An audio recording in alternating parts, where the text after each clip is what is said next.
I'm going to ask if everyone can find a seat, and if the city council candidates can find their way to the dais, please, and find your nameplate and be seated behind it. That would be great. We need to get this forum underway.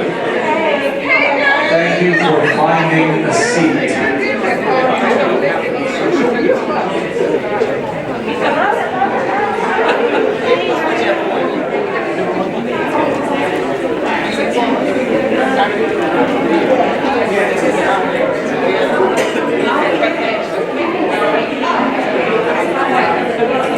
If when you find a seat you can find your way closer to the front, we know that others will be coming, and we want to make room for them in the back so they can just slip in when they find their way here.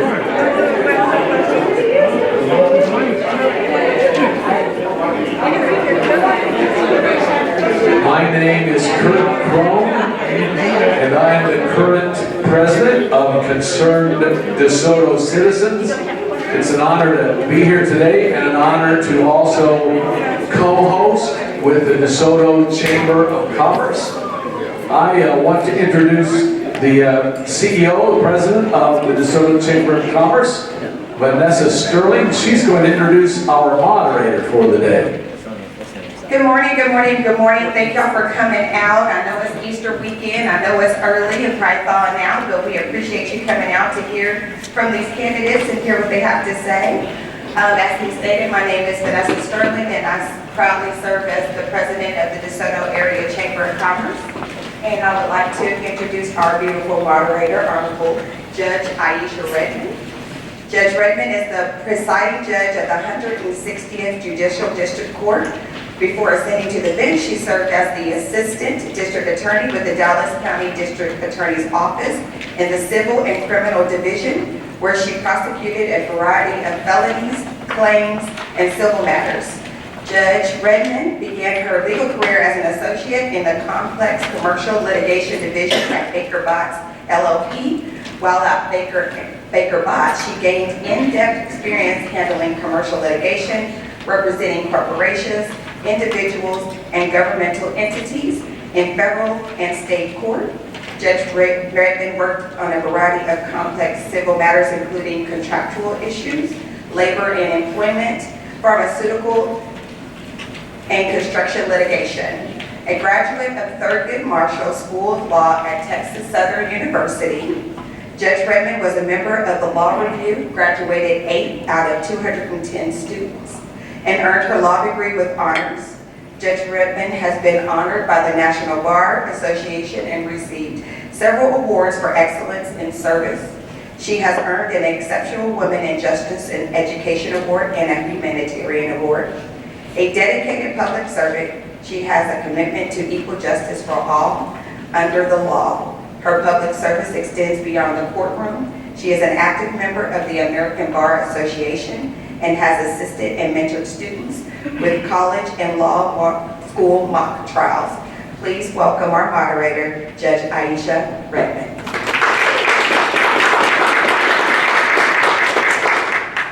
And we're going to have our CDC President, Kurt Crone. It's my pleasure to introduce our student moderator for the day. Patrick Williams Jr. is currently the DeSoto High School 2023 Senior Class President. He's also top of his class, the president of the Math Honor Society.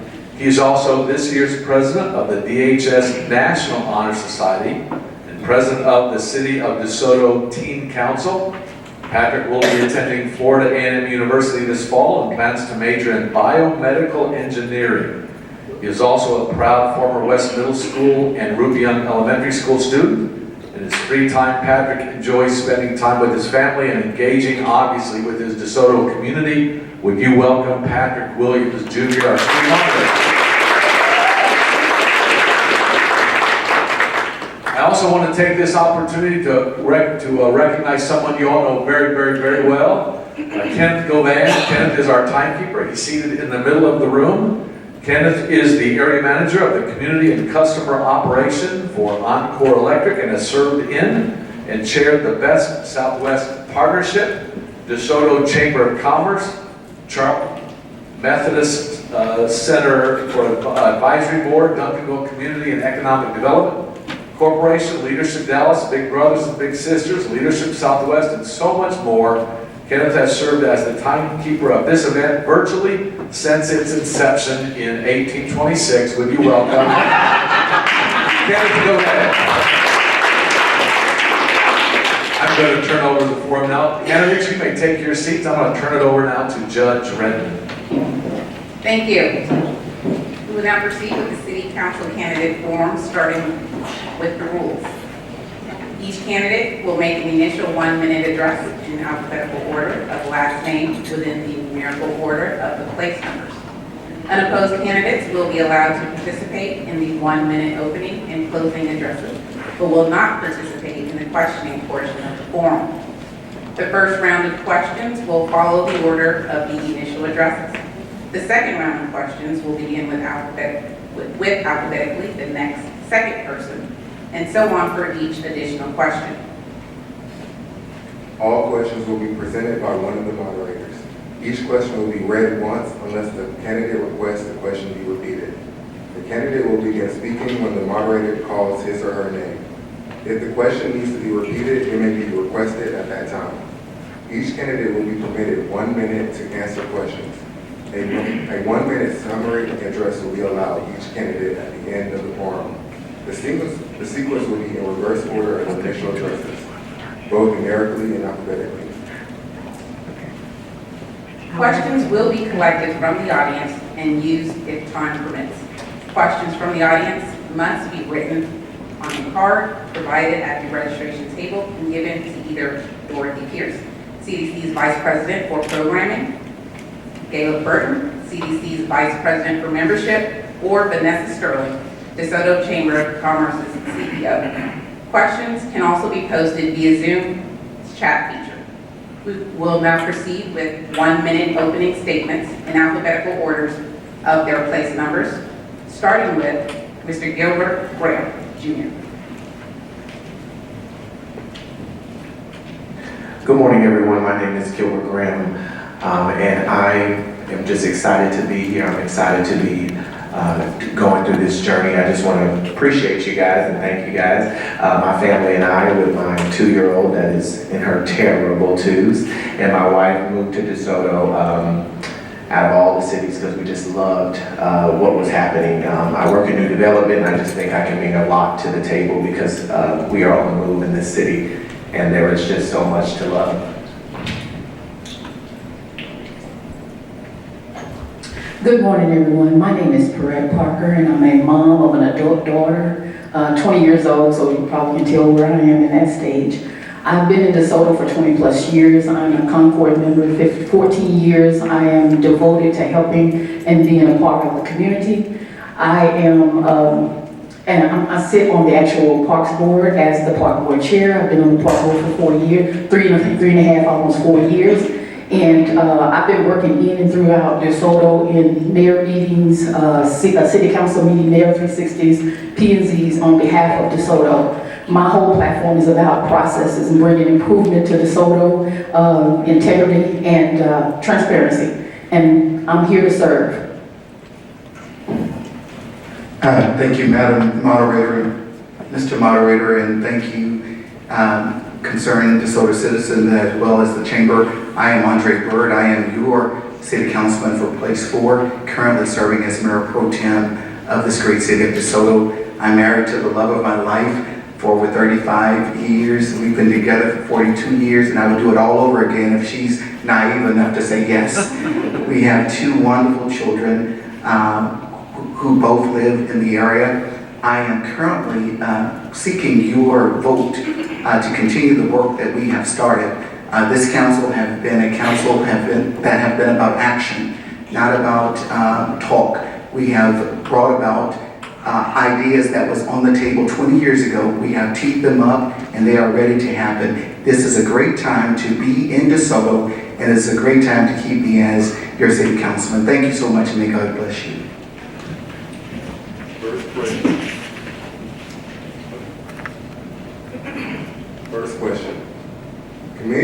leaders realize that work is not done alone and recognize the power of leveraging community partners to effectively solve problems and provide innovative solutions that impact our community on a number of levels. How do community partners fit into your plan? What about their agenda appeals to you?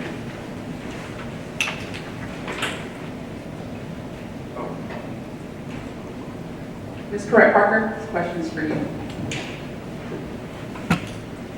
Okay, so right now I am actually a HOA manager and I work with HOAs that sit in DeSoto. And so as far as community partnering, I'm always community partnering already. I'm already working with HOA leaders.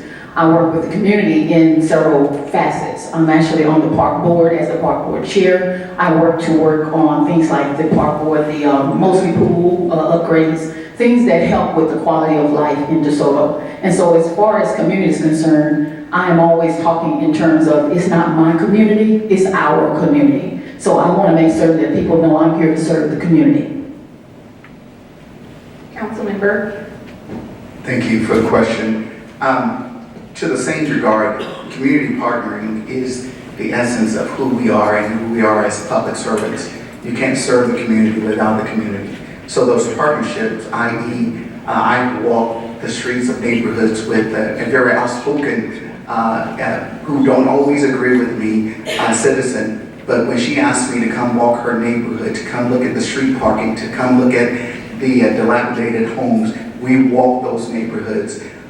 When other neighbors were worried about buildings being across the street from their neighborhood, we set up meetings, we set up lunches. We are very interactive, directly active with our community partners. It's not always those people who are singing your cheers, but I think community partners sometimes can be your best critics who will push you forward to making sure that DeSoto works for all of us. So we're very appreciative for those community partners, and we have a grassroots effort when it comes to community partnership, and we're very grateful for that. Mr. Graham?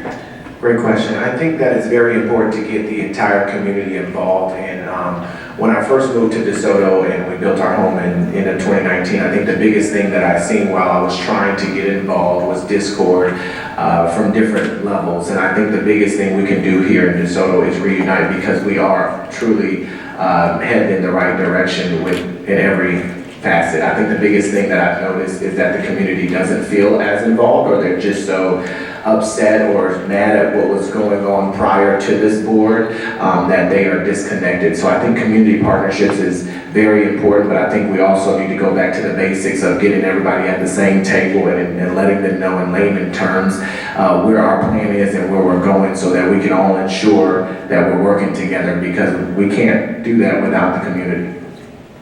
Thank you.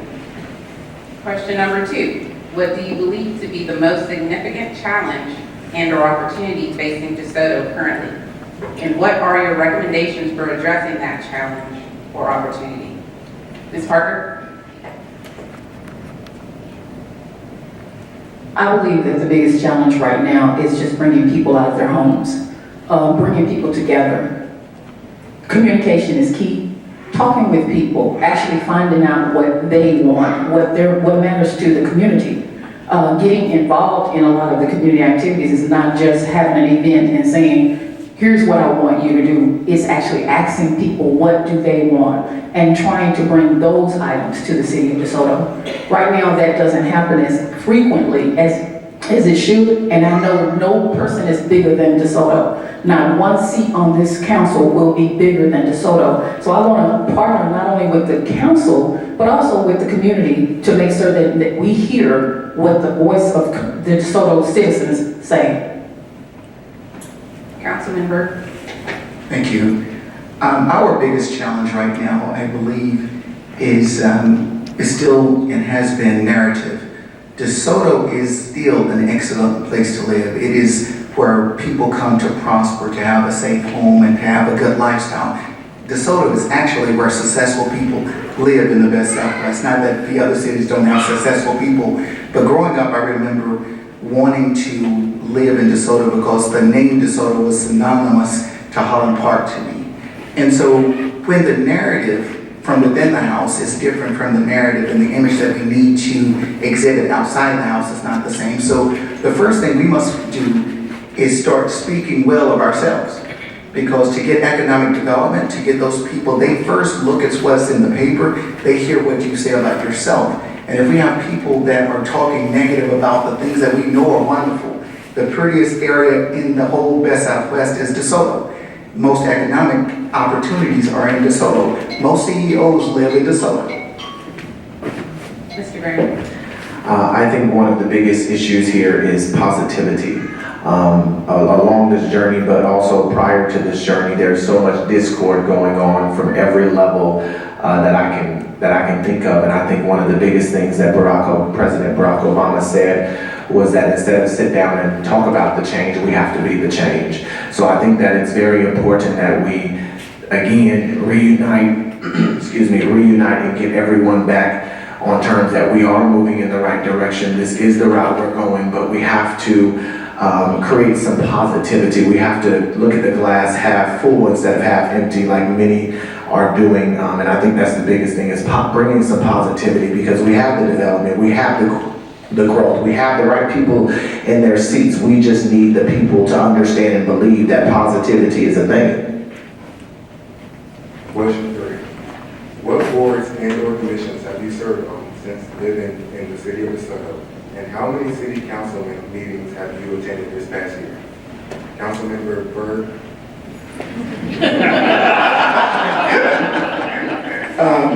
That is a trick question. I believe I've only missed one city council meeting, and that's when I was traveling abroad with my good friend. We took a group to Israel. But I've served on the Economic Development Board. I'm on the Audit and Finance Committee Board. I was the original liaison for the Dallas Police Citizen Advisory Committee, Keep DeSoto Beautiful Board. Those are the boards that I can name just off the top of my head. There's many more, but that's a good start. Mr. Graham? So again, my wife and I built a home in late 2019 due to COVID. It got pushed back. However, I was looking at that time, our meetings were virtual. So I was attending some of those meetings, but also I thought it was important to understand where I live and who I'm surrounded by before I started to jump in and get my feet wet. However, I am the only person on our HOA board in our new development, Summit Parks. And I've been serving on that board since 2020. And since then, I have been trying to get involved in every aspect, but also trying to learn in the process. Mrs. Parker? Yes, I am actually sitting right now on the Parks and Recs board. I sit as the chair. I've been on the board since 2019. I was first appointed in 2019, reappointed in 2021. And I've been working on many of the activities that are going on in DeSoto. I've been through countless number of city council meetings, PNZ meetings, Mayor 360s, working for and through and advocating for DeSoto citizens. That won't stop. That's who I am. I also am an HOA manager, and I own an HOA management company that sits in DeSoto, and I serve on working with all HOAs, not just the ones that I actually manage, but those that are not the ones that I manage, because I want DeSoto to be beautiful. I want things to be well with all leaders within and throughout DeSoto. Our city has a growing trash problem. If elected, what 2 or 3 actions will you take to help eliminate this situation? We will start with you, Mr. Graham. I'm going to speak from my own experiences. I'm not from Texas, but this is one of my first cities that I've noticed that we had to purchase our own trash can. And what I'm noticing with a lot of my new neighbors in our new development is they're not taking the time to go buy that trash can. So what they're doing is they're placing their trash out in the alleyways, and we're having whatever animal go through them and break those and trash goes all through our neighborhood, but also I've seen a lot of people just littering. I think the biggest thing is to get everybody to understand the importance of a clean city. But also I think we have to come up with something which I think is already in the motion, and council is doing a mighty great job, and they're bringing, I think, a couple of options to the board to provide those trash cans and even possibly change the vehicle, because right now I've went through 3 trash cans because our guys have to dump all those trashes, so they're throwing it on there and then they're tossing it on the floor, and then my wheels are breaking. So I think it's very important that if we can get that. Ms. Parker? Okay, so as mentioned, the city council does have an initiative that's happening right now to deal with trash. The current trash that we have, the current trash provider that we have is up for renewal. And so some of that information is being put out to the public. I think it should be more. I think we should educate our public about trash and understanding how, they take a part in that. I do believe that trash cans are essential, but, not necessarily the only thing. I think people just need to know how to put the trash out. They need to be clearer about when trash days are and being able to be involved in the picking up and the collection of trash. So as an initiative, I would definitely be a part of those activities to help the DeSoto residents understand how and when trash actually goes out. Councilmember?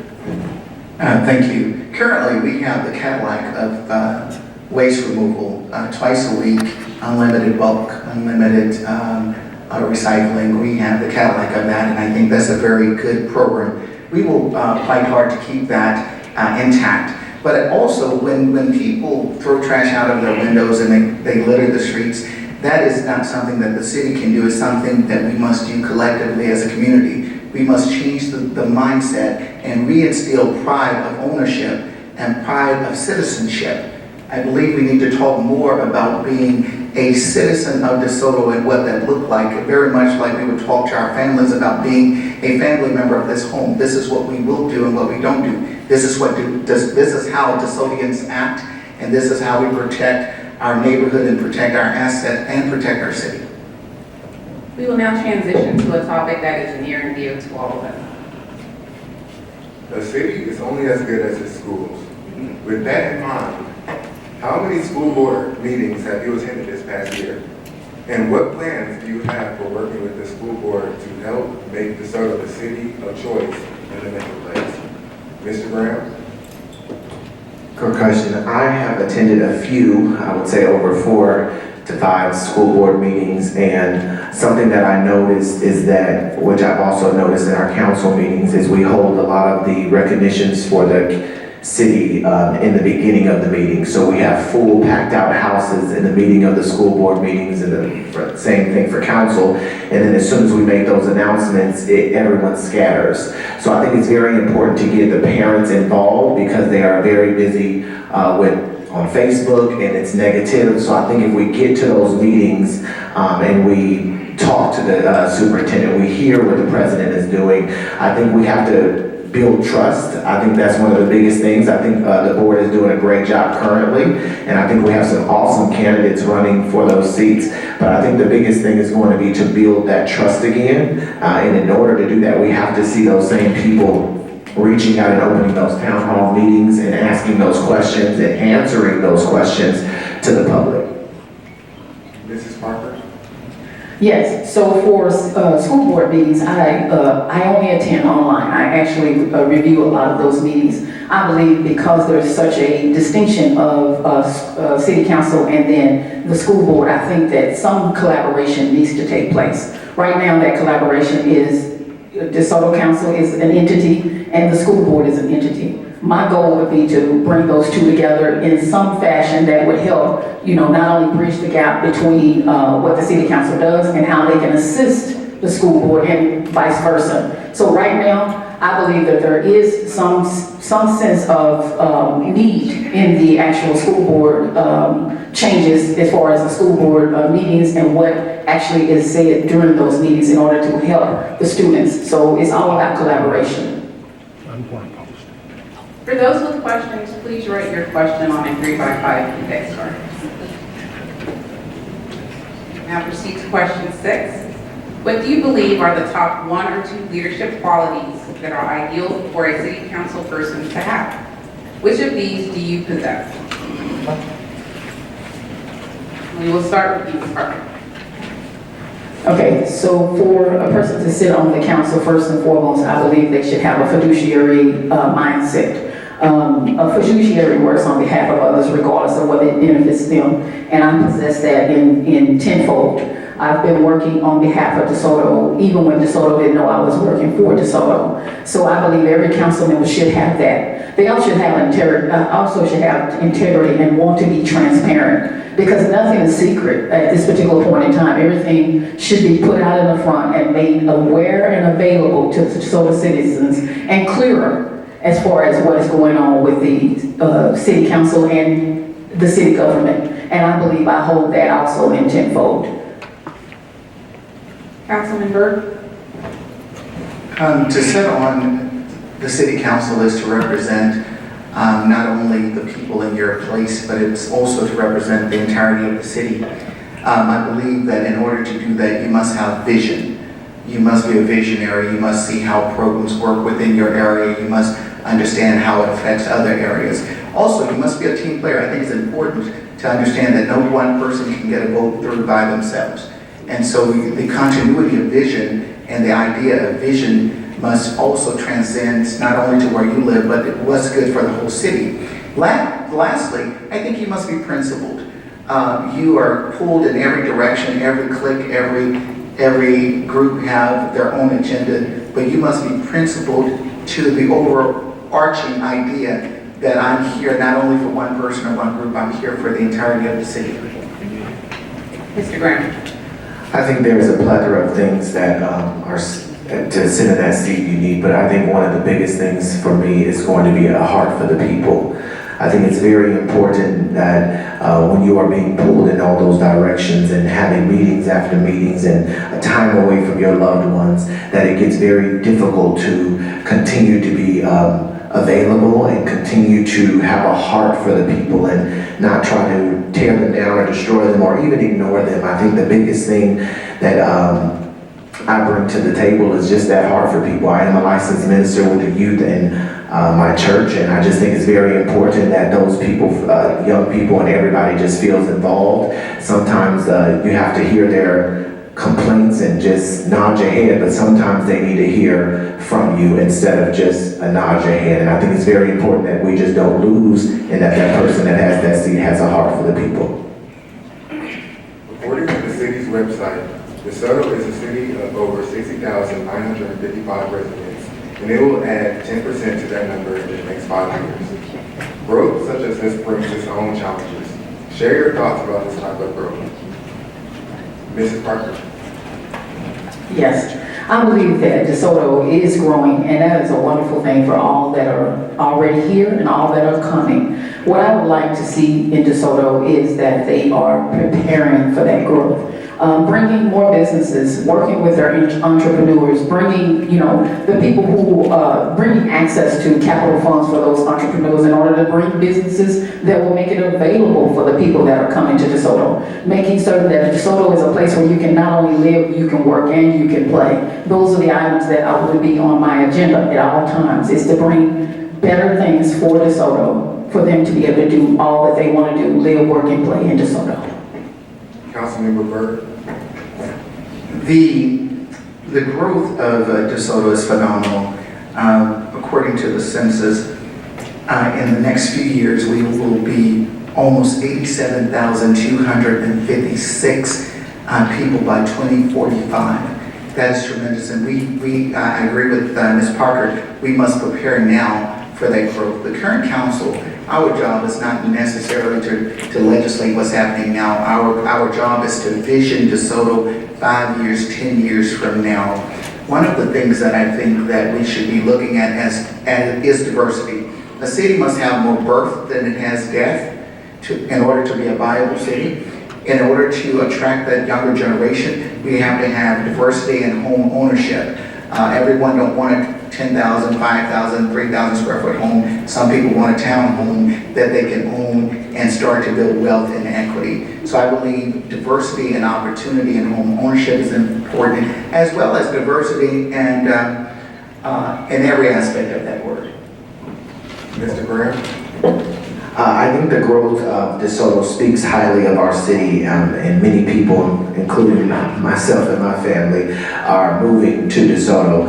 I think the biggest thing is that, like everyone is saying, that we prepare, and I think that we educate. We need to educate everyone currently that's in DeSoto that growth is coming, whether we want it or not, here it comes. And when it comes, how are we going to deal with it? How are we going to manage it? But also making sure that we are welcoming those people with open arms, letting them know what's going on in our city, where the move of our city is, but also having a place for them to live. Right now, we have to educate the citizens that multifamily or townhomes, some other type of housing has to be put in place in order for us to house the growth that's coming. So I think that we truly need to educate, but also be ready to open our arms and welcome all the people that are moving to this wonderful city.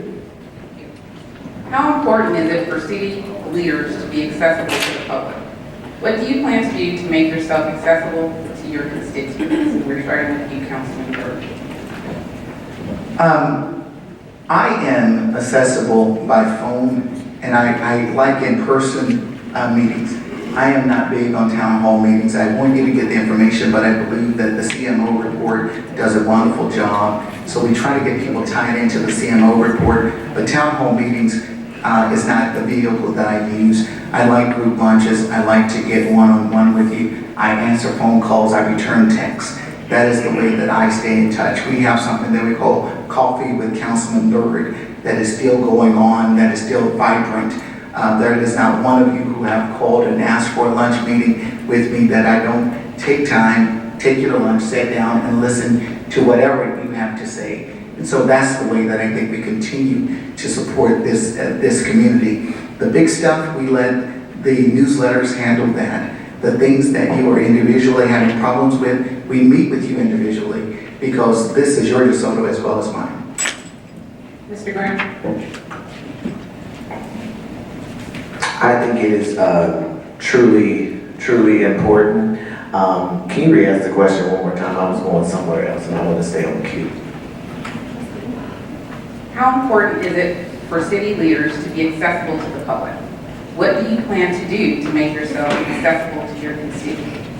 Again, I think it's truly important to be accessible. I think one of the things when I was going this, a lot of my mentors and campaign manager and people were just like, when you set up your email address, make sure it's going to us so we can respond. Come up with a Google number, and I just made it very important that I wanted my personal number on there. I wanted people to be able to reach me if they had questions, if they had disagreements, if they had anything they needed to ask or say. I wanted to make sure that I made myself available because I think it's very important to do so. I think it's also difficult to make yourself available to an entire city, but I think our council does a great job. I reach out to them multiple times and they respond. But I just think it's very important that we're accessible, but also that when we're responding, that we're trying to respond in a timely manner. And I think what I've done and what I bring to the table is just an open door policy. I think that's the most important. Ms. Parker? Yes, I am actually already accessible in DeSoto. I actually work with many of the leaders that are sitting in DeSoto, many of the homeowners that are sitting in DeSoto. I'm constantly available. They have my phone number, they have my email. I'm talking directly to the council. I'm always talking to them now, so I would be expecting that I would do exactly what they do. They would respond to my emails and my texts and the information about things that are going on in the city of DeSoto. But I'd also like to bring about some more pop-up opportunities out in and through DeSoto to make certain that people not only just hear me, they see me, that I'm involved in things that they're involved in, making certain that I hear what they want. And that is how I plan to move forward, not just today, but any day after today. Thank you. We will now proceed with questions from the audience in the Zoom chat, and we've received quite a few questions, and so it's great to see that the community and the audience is engaged here with us today. What will you do to protect single-family neighborhoods from an overgrowth of large apartment complexes, which bring traffic, crowding, and noise? Mr. Byrd, Councilmember Byrd. one of the things that we must be balanced. We must be a balanced community.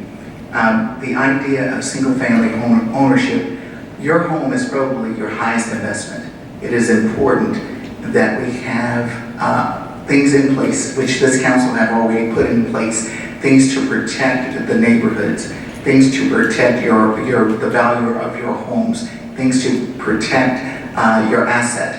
The idea as far as apartments as that go, there has to be strategic planning for where apartments come. We have to look at it to see if we oversaturated. Is there an opportunity at what level that those apartments need to be at? Class A, double class, those type of things are very important, but it must be strategically placed and not just willy-nilly as developers want to place them.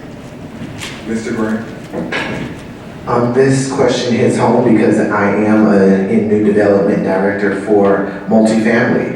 So I think it's very important that we again educate that we have to have multifamily in order to continue to grow in our city. But also a lot of people, what I'm noticing is they are not familiar with apartments in 2023. They still have the mindset of apartments back in the day. And apartments have changed tremendously. I build luxury A+ communities, it's ABC.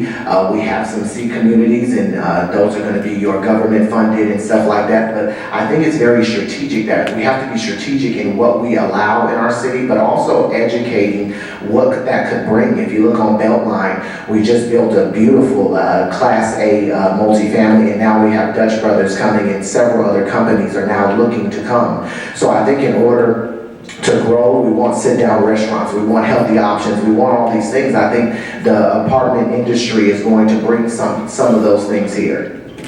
Mrs. Parker? So my idea is, yes, we do have to think in terms of what's actually coming. I am not necessarily a proponent for more apartments to come. I think we have a lot that's already in DeSoto that need to be revamped and revitalized.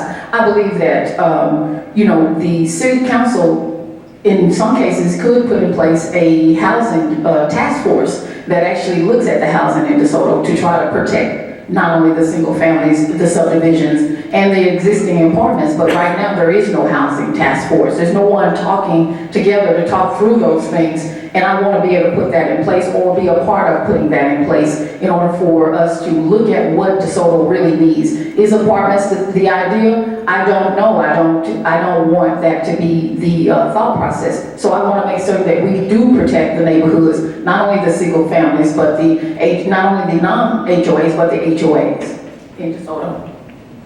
And Mr. Grant, we are going to start with you with this next question from the audience. Tell us about the Hampton Road redevelopment plan. The Hampton Road Development Plan is going to, it's trying or will create more walkability in our city. Our walkability score currently, in the state of Texas, runs very low. And I think what the city is doing is they're trying to give us not only a facelift, but they're starting from the ground up. So if you look behind on Beltline, they've already started demolition on some of those older buildings. I think when you come to DeSoto, if you came to DeSoto 10 years ago and you come to DeSoto in 2023, it may look exactly the same. And I think their goal here is to make it beautiful and continue to grow, but also make it a more downtown vibe. So you can walk to a restaurant, you can walk to a boutique. And I think that is very important to try while we're growing, that we need to continue to make sure that we are growing in our developments as well. So I think the Hampton project is going to be an amazing, great project for the city. Councilman Byrd? Hampton Road redevelopment will be the place and the identity of DeSoto.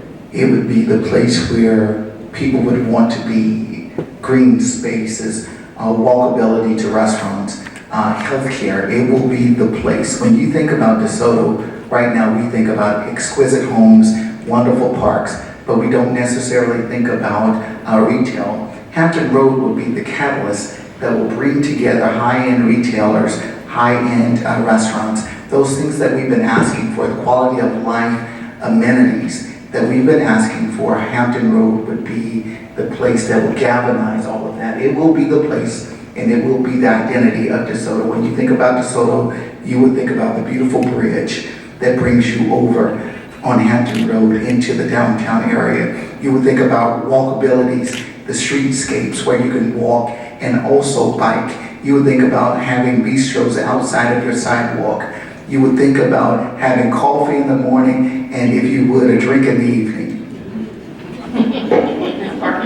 So in my mind, the Hampton Road project is the biggest thing to be able to bring people out of their homes.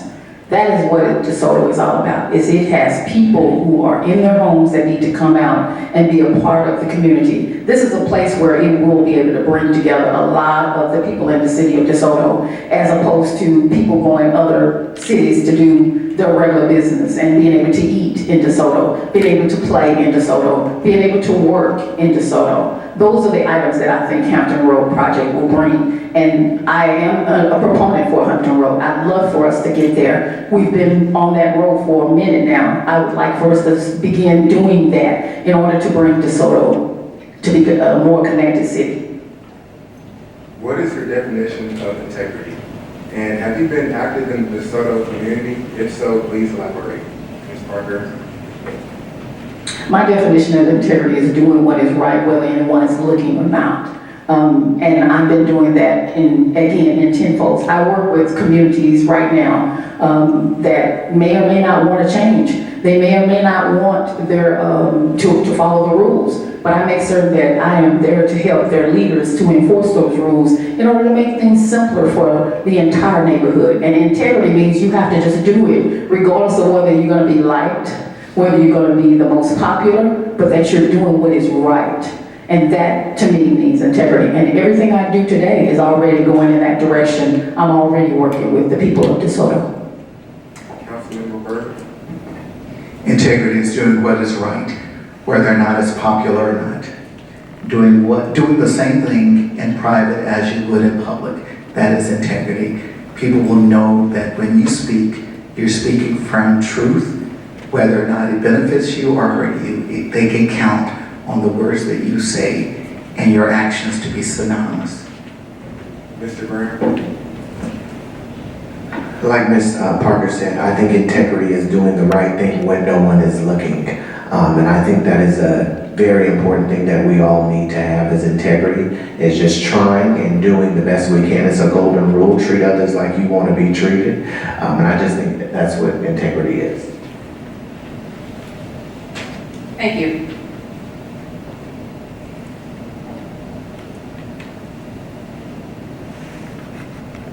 Councilman Byrd, what are your thoughts about taxes in DeSoto?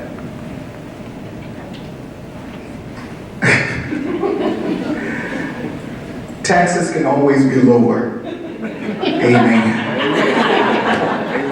That is my point.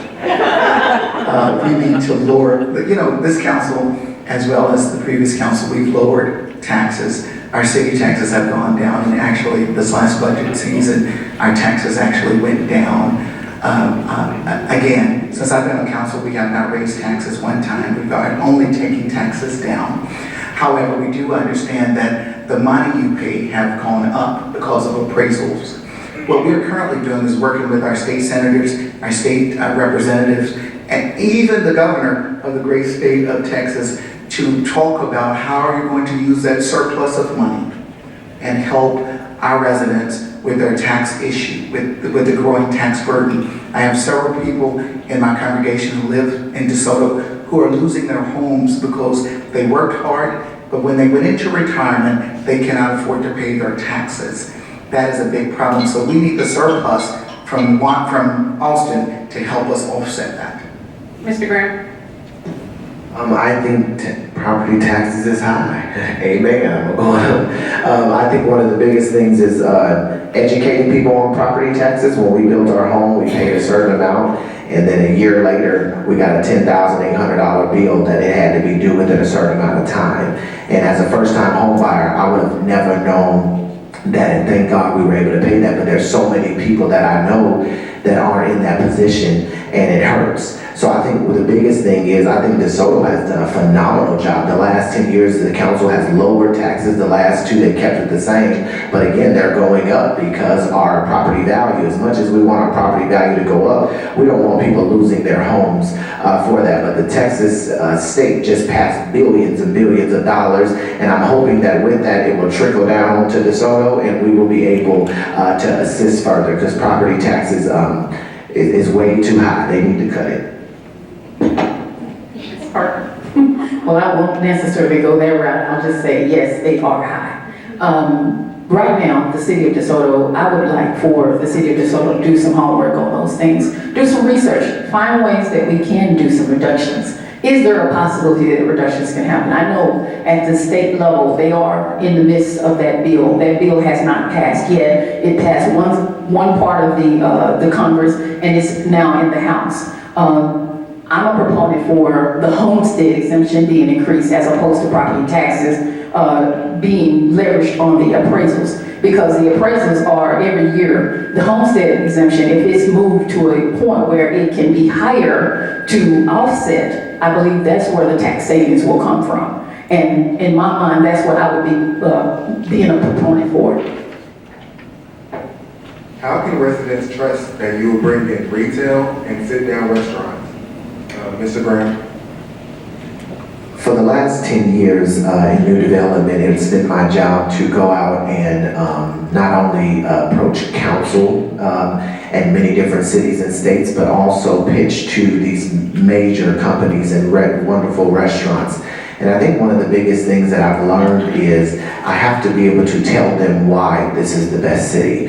Currently, my family owns a lot of franchises in the state of California, and I'm pitching right now. I was in a franchise meeting a couple of weeks ago here, and I'm pitching right now to the owner of Lolo's Chicken and Waffles. And one of his biggest things is I went through all the growth of DeSoto, and he was like, oh my God, what is this city in Texas? You know, they're in South Lake, and I just think the biggest thing is in educating them on where DeSoto is headed, where DeSoto is now, with those numbers, and then they will come. There are several people that want to come, but they also need franchisees that are willing to put their money where their mouth is. So I think the biggest thing to bring those big box places and retailers here is to let them know that DeSoto's on the move. Mrs. Parker? My goal would be to work with the actual economic development to work to bring businesses that bring jobs to DeSoto. So those businesses would, that's where my trust would, I would hope that people would put trust in me, is that I'm working in regards on their behalf to bring businesses that work for DeSoto, not just, you know, any business, but businesses that work for DeSoto, that make DeSoto a better place. And so most of my work would be in that line, and talking with not only the businesses, but also you have a lot of entrepreneurs sitting right in DeSoto's. Find ways to bring those entrepreneurs out of their homes and bring them into actual brick and mortar, so that you can have what you already have right here in DeSoto. Now you have them in places where they're bringing services to the citizens of DeSoto from a brick and mortar. Councilmember Burke? I'm currently the liaison for the Economic Development Corporation and the council.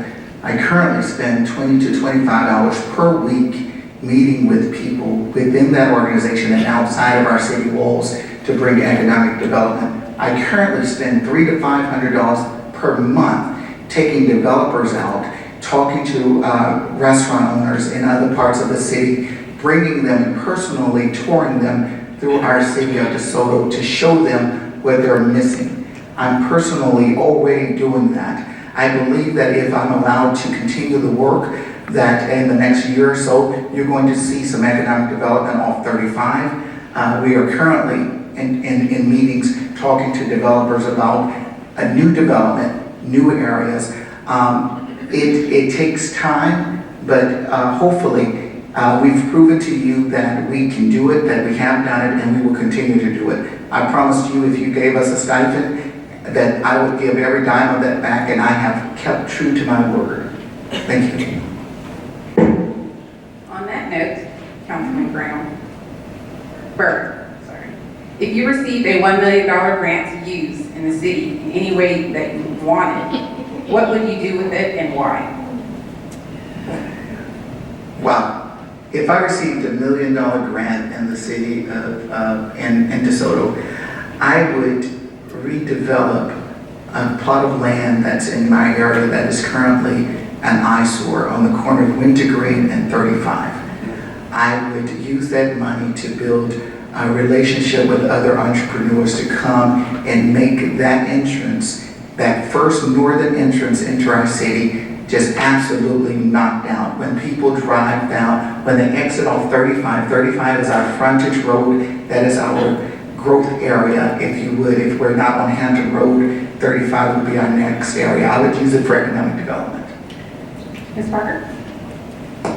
My idea would be around remote workers and entrepreneurs, bring them out of their homes, find ways to increase their access to capital, to bring them actually into the city of DeSoto. And then I'd use part of that money towards the roads. I've always been a big proponent for roads being the physical infrastructure is important when it comes to bringing all these businesses, because if you have a lot of breakdowns and bad roads, then that actually turns businesses off from being in certain places. So I want to make certain that we not only tackle bringing remote workers and entrepreneurs into the city, but also making sure the city has the great roads in order for them to travel. Mr. Graham?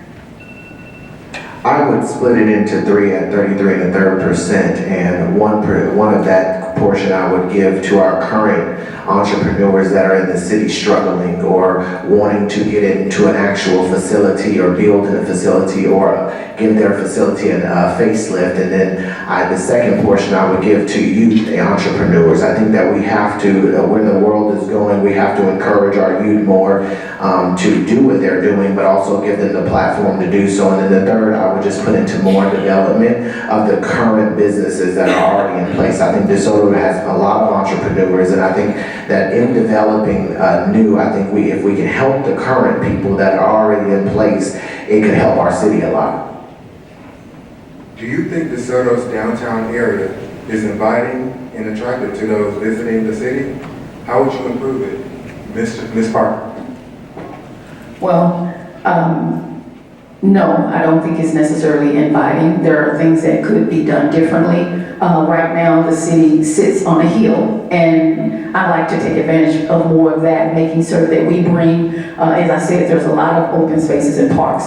Make sure those parks are ready for people to come out and play, and also make them workable. I'm a big proponent for remote workers being able to work in the park, being able to work in these other locations. And then to me, once you bring the people out of the areas, you will actually have businesses want to, stagnate right around the city hall. Right now, that doesn't occur, and that's what I would be working towards.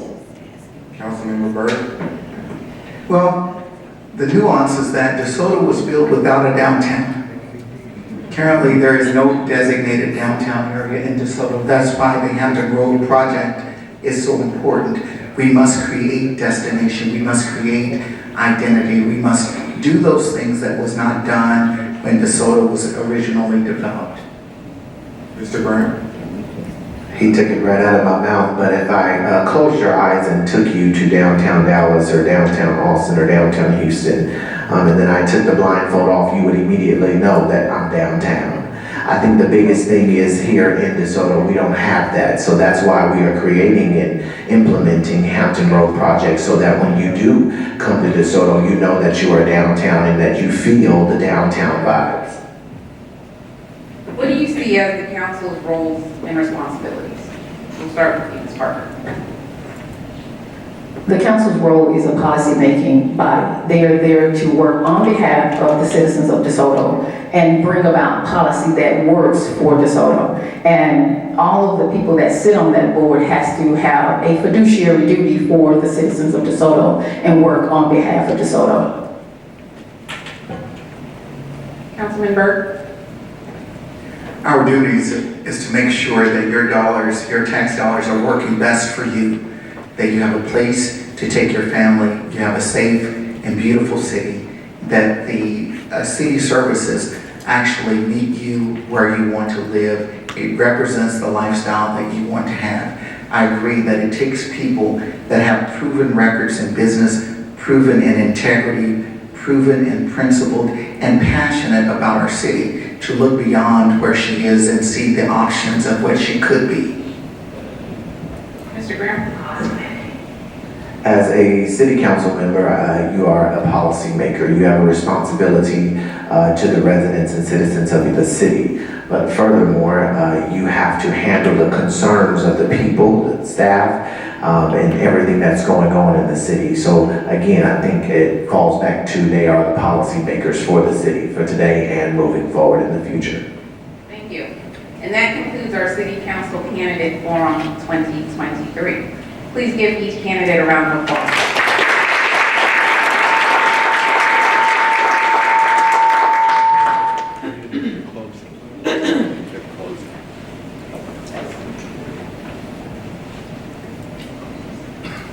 All right, each candidate will be given an opportunity to make a 1-minute closing statement. And we'll start with Councilman Burke. Thank you again for this opportunity to speak to you. I want you to know that I have been at every forum because I don't take your vote for granted. I am the incumbent, I'm the mayor pro tem, but I still want to earn your vote. And I still take these opportunities to speak to you and ask you, when you go to the polls, remember the guy who's been working for you. I moved to DeSoto because I had an image in my head of what DeSoto stood for. The lifestyle, the beauty, what it symbolized simply by saying I live in DeSoto. We are standing up to protect that ideology, that DeSoto still is a place where business owners, professionals, is still the place where successful people want to live. I would very much appreciate your vote so that we can continue this work with this incredible council, this wonderful mayor. We ask for your vote. Please vote for Andre Bird. Thank you. Ms. Parker? Yes, I want to make certain that I reiterate as well that I have been working in and throughout DeSoto. I've lived in DeSoto for over 20 years, and there has always been so much to love. We now have that tagline, but we've always had that tagline. And so I want to make certain that the citizens of DeSoto know that I am working on behalf of them, even in my seat as I sit now, and I'm always going to. But I do want your vote. I want to be better positioned to work on behalf of you and to give your voice a voice. Thank you. Pete Parker, 4place2.com. Thank you. Mr. Graham? Again, I am just so grateful to be even sitting in this seat right now, and this has been a wonderful journey. I just want to thank everybody, to be 29 years old and sitting in this seat has been challenging, and I'm learning a lot, but I think that my biggest thing for DeSoto is reunite. I think that in the peaks of DeSoto, we were all on the same page, and I believe that we have so much coming that we have to get everybody from the school board to the city council, to the staff, and down to the residents and stakeholders of DeSoto on the same page. And I just think if we all come together, we can get everything we need done. My website is DeSotogram.com. Please reach out if you have any questions, comments, or concerns. I do have a table with cards. If you guys need anything, that is my personal information. Thank you so much for your time. Thank you. Please give each candidate another round of applause. Now we will recess for 5 minutes to transition to the school board candidate forum. Thank you.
City Council candidate. Would you please make your way to the dais, please? Thank you.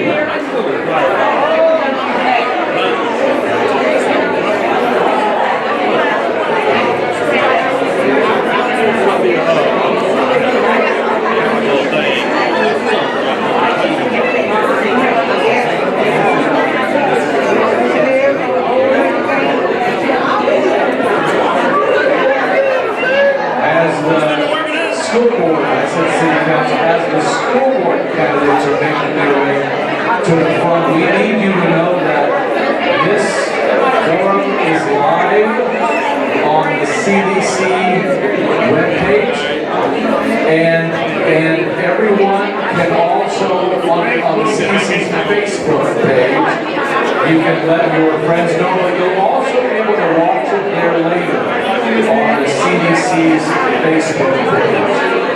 How are you doing? I'm good.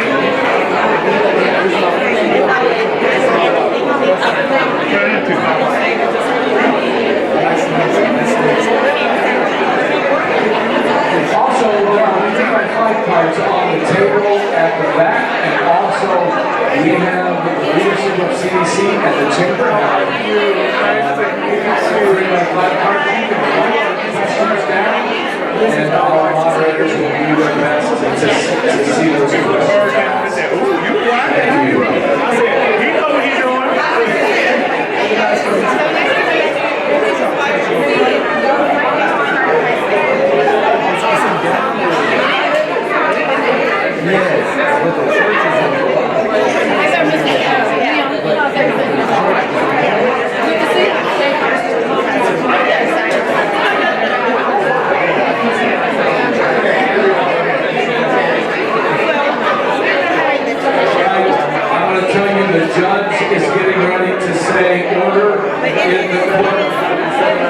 We will turn it over to the judge if we don't get order in just a moment. Please take your seats. School board candidates, please take your seats. And we will get the second half of our forum underway. Again, you can ask any questions you like on these 3x5 cards, and we will do our best to have our moderators ask them. Also, this forum is live currently on CDC Facebook page, a safe place for you to be able to watch it later. The very nice, you know, they from they got very nice.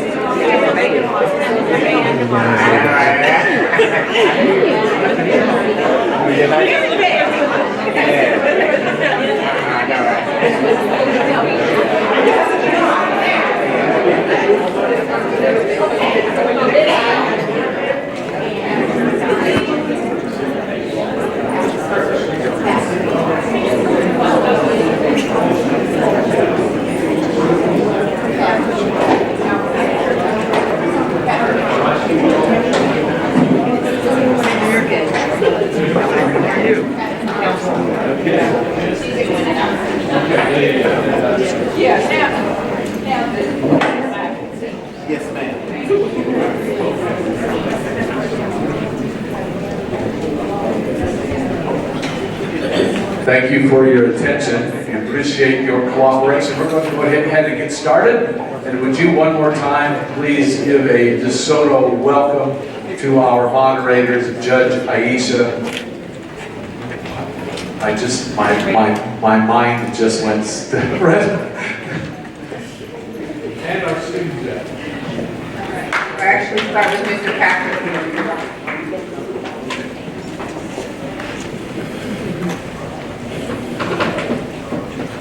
Welcome to the school board candidate forum. We'll begin by reading the rules. Each candidate will make an initial 1-minute address in alphabetical order of last name within the numerical order of the place numbers. Unopposed candidates will be allowed to participate in the 1-minute opening and closing addresses, but will not participate in the questioning portion of the forum. The first round of questions will follow the order of the initial addresses. The second round of questions will begin with the next person, and so on for each additional question. All questions will be presented by one of the moderators. Each question will be read once unless the candidate requests the question be repeated. The candidate will begin speaking when the moderator calls his or her name. If the question needs to be repeated, it may be requested at that time. Each candidate will be permitted 1 minute to answer the question. A 1-minute summary address will be allowed each candidate at the end of the forum. The sequence will be in the reverse order of the initial addresses, both numerically and alphabetically. Questions will be collected from the audience and used if time permits. Questions from the audience must be written on the 3x5 cards provided at the registration table and given to either Dorothy Pierce, CDC's Vice President for Programming, Gayla Burton, CDC's Vice President for Membership, or Vanessa Sterling, DeSoto Chamber of Commerce's CEO. Questions can be also posed via Zoom's chat feature. We will now proceed with opening statements, starting with Ms. Karen Lacey. Hello everyone, my name is Karen Lacey and I am running for DeSoto ISD Board of Trustees, Place 3. I am number 2 on the ballot. I have lived in DeSoto for 18 years. Also, I am an educator. I've worked in education for 23 years. I have 2 adult children who are products of DeSoto ISD. My son graduated in 2014, number 3 in his class. He was as gifted academically as he was athletically. Currently, he is, going through his ups and downs in the NFL. My daughter, she graduated in 2017. She was number 32 in her class. Kind of struggled in math, but we overcame. She went to University of Houston, and she is working in her, what we call her career job now, where she doesn't need mom's money. We love DeSoto, and we love DeSoto ISD. We love the students of DeSoto and Glen Heights. We want Ms. Marsha Roberson. Hello, everybody. Good morning. So, my husband and I recently purchased a home here in DeSoto in December of 2020. And as soon as that we've been here, we've been looking at the area and figuring out how we can become involved in the neighborhoods. So just like many of you, some of our largest investments are here in this area, specifically in the school zone. I have my daughter and I have my 2 nieces that are also enrolled in the school district. I am professionally trained as a scientist, which in Latin means I'm an expert of knowledge, but my specific area of expertise is chemistry. I'm an expert at looking at data, trends, and looking at how policies are implemented at the bench side. I've been using policies in everything that I do, and I have been held to utmost integrity in everything that I do. I have been given a certain amount of money that comes from federal government in order to operate research grants.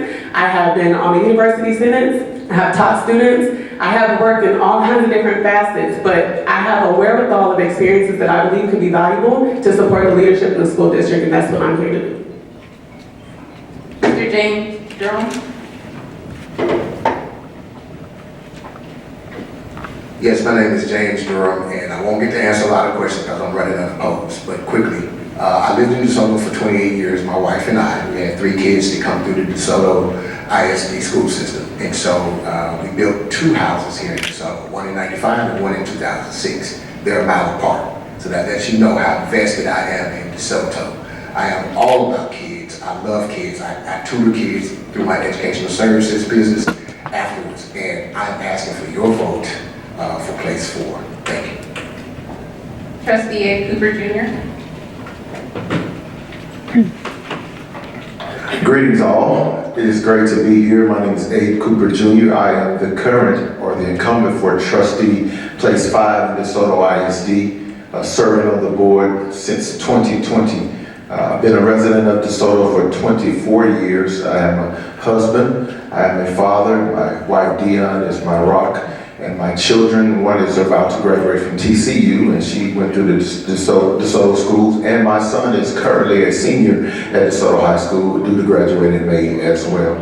I love children. I've loved serving the community of DeSoto. It has been a pleasure. It has been a life of service for me, and I enjoy just seeing students succeed. And so I would like to have your vote. I don't need your money, just your vote. Thank you. David Edgerton. Good morning. Good morning, Good morning, DeSoto and Glen Heights. It's a pleasure to be before you this morning. My name is David Edgerton. I go by Dawood. Dawood means beloved, which is the same meaning as David. And all of my friends and loved ones refer to me as Dawood. So that's why you see the moniker. But let me tell you a little bit about myself. I'm from Chicago, Illinois, born and raised. I came to Texas to attend the best school in the nation, Prairie View A&M University, and it made a huge difference and impact on my life. From my training at Prairie View, I went into education, and I started as a substitute teacher, and I worked my way through the ranks as a teacher, principal, coach, and then eventually at the central office level as a supervisor, coordinator, and then finally a special education director. So I have vast experience, over 3 decades of experience in education. Now I was kicked out of high school. Let me rephrase that, I was pushed out. I'll finish later. First question. Community leaders realize that work is not done alone and recognize the power of leveraging community partners to effectively solve problems and provide innovative solutions that impact our community on a number of levels. How will you build consensus and support in the community around the work of the school district? Who do you bring with you to the table? Ms. Lacy. Well, I think how we bring consensus, number one, is to highlight the achievement and the successes that we have experienced. So when you think about the career technology at the high school, think about the culinary arts, the cosmetology, those type of programs, we can highlight the successes and the talents that those teachers bring to the table and the work that the students are producing. We also can get people in the community to come and partner with us where they can also work in those type of capacities. Being that we're a district of innovation, that means that if we have an engineering program, we can have engineers in the community that will be able to come and work with our students. If we have, for instance, the beautiful culinary cafeteria that they have, we can have a restaurant in our campus also that would be able to highlight some of the skills that the students have. We have a great courtroom there. We can get some of our judges and attorneys to come and work in. We can highlight. Mrs. Roberson? So I believe that you should go and meet people where they are.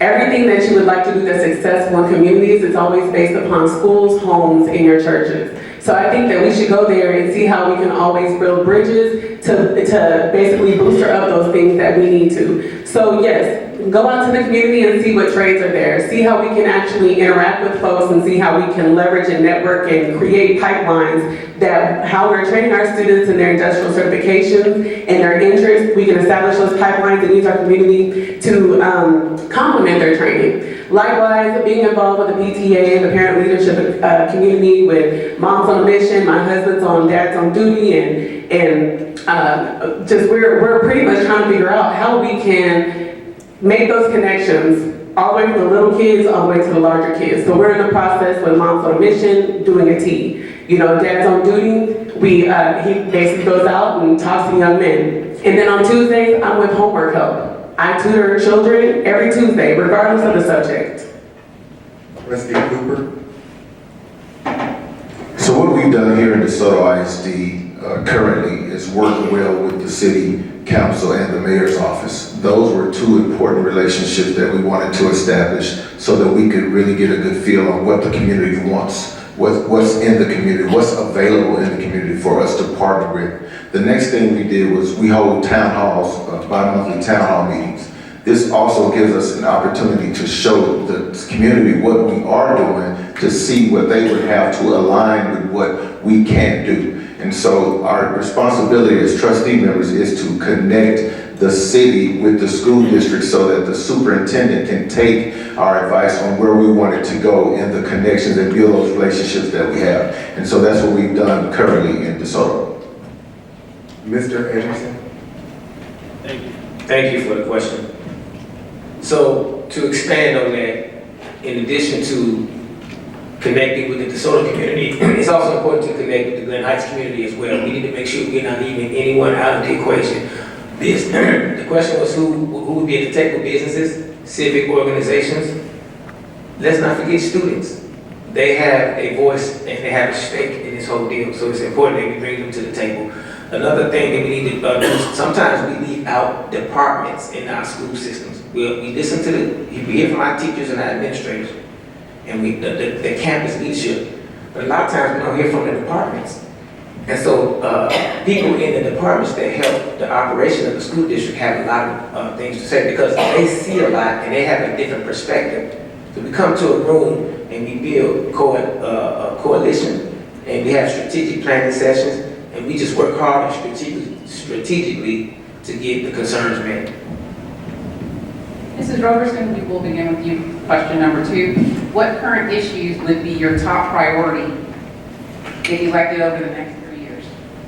So I believe the top priorities are going to be student outcomes and achievement. Then also looking at our talent, making sure that we have a diverse set of teachers that feel respected and revered and equipped to do their jobs. And in order to do that, we have to look at discipline. And then also making sure that we are being responsible stewards of our community's investments and assets. So it's going to be those 3. And that's, those are what I plan to tackle. I guess I can tell you that I've looked at different policies. I've been allowed to handle large amounts of budgets, and I've traveled as a diplomat. I have the high security clearance, and I've done all these things with the responsibility. So I believe that I can bring those types of skill sets to achieve those policies in collaboration if part of the team of 8. Trustee Cooper?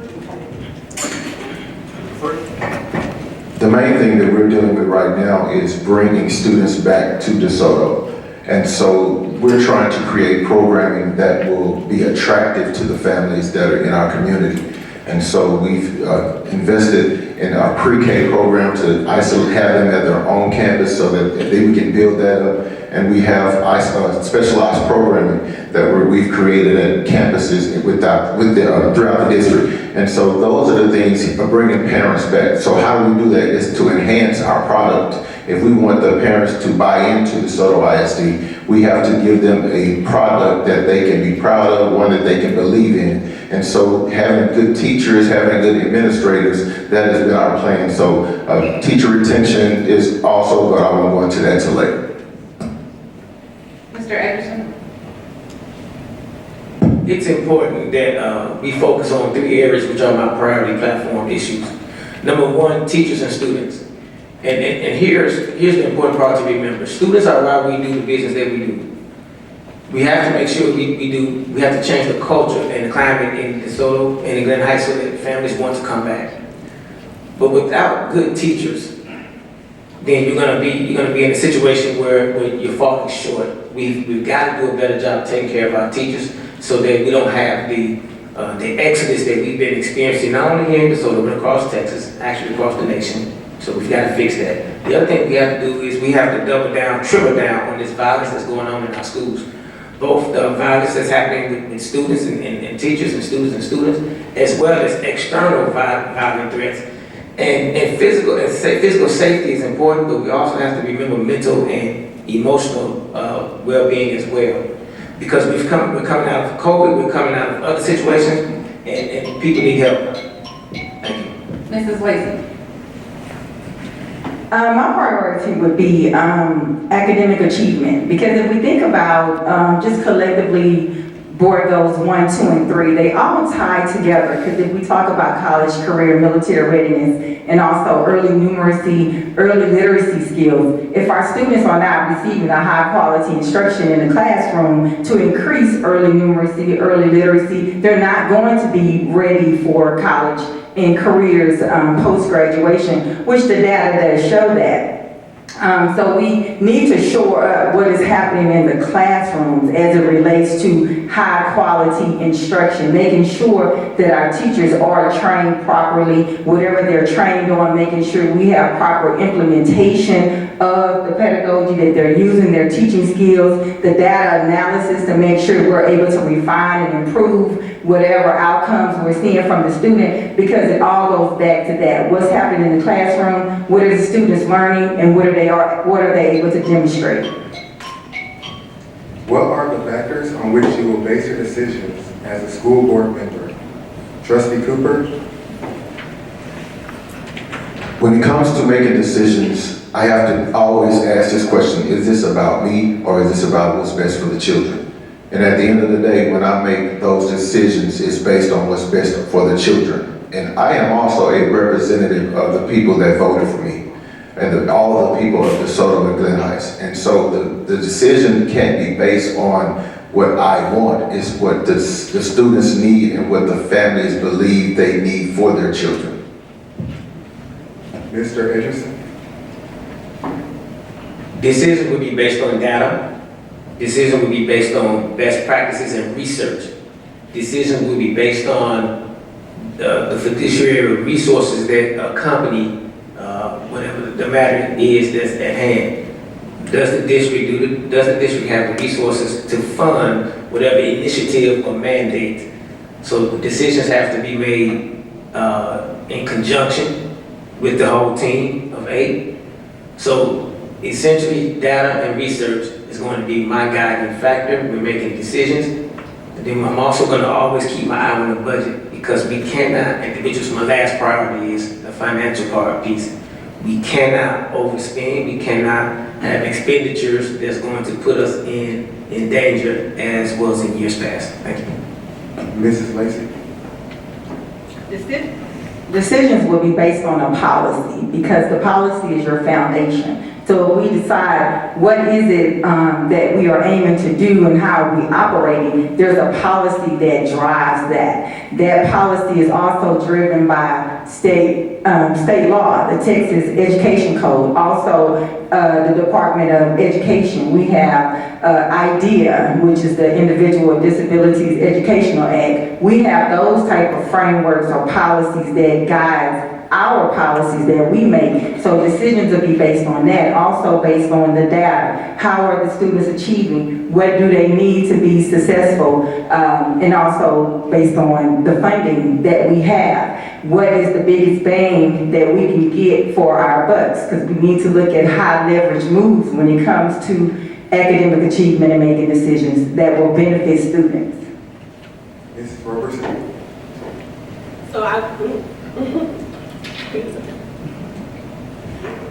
Okay. So I believe that my decisions will be mission driven. So the mission is to help our students succeed, prepare them for any career that they want so that they can be their best selves. And in order to do that, I will be looking at the data, looking at where our inputs are, where our outputs are, what measures are they taking, are they going along the lines of the board goals.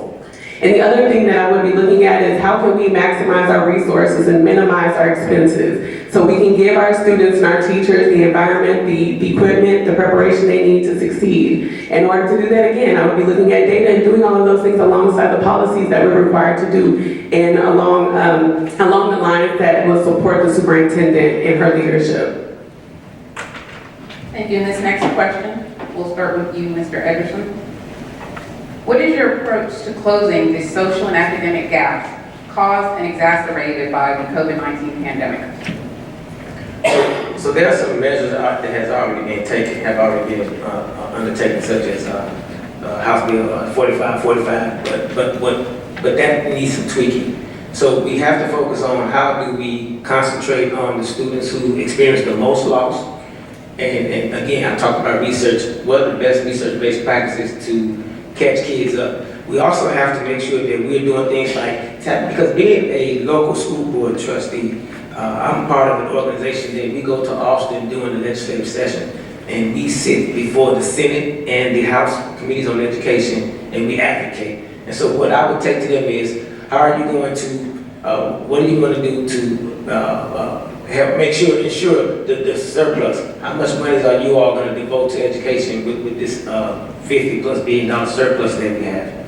And I lost my train of thought. What was the question? Social academic gap. Social academic gap. So I just want to close with that. I'm sorry, give me 5 seconds. We're going to close the gaps by doing that. Thank you, sir. Mrs. Lacey.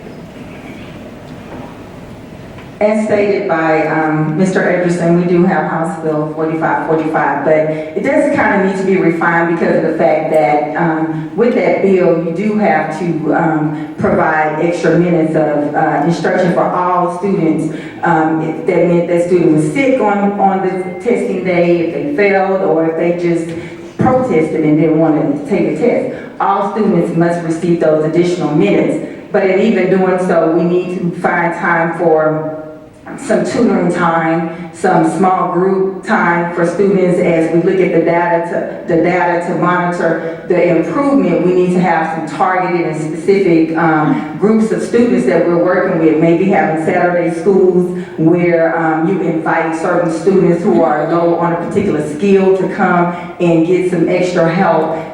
Same way after school, before school, because there are tutoring times that all teachers have. So those would be some of the things that I would do to work on that. Also with the social part, you know, we have the brain breaks and... Mrs. Robertson.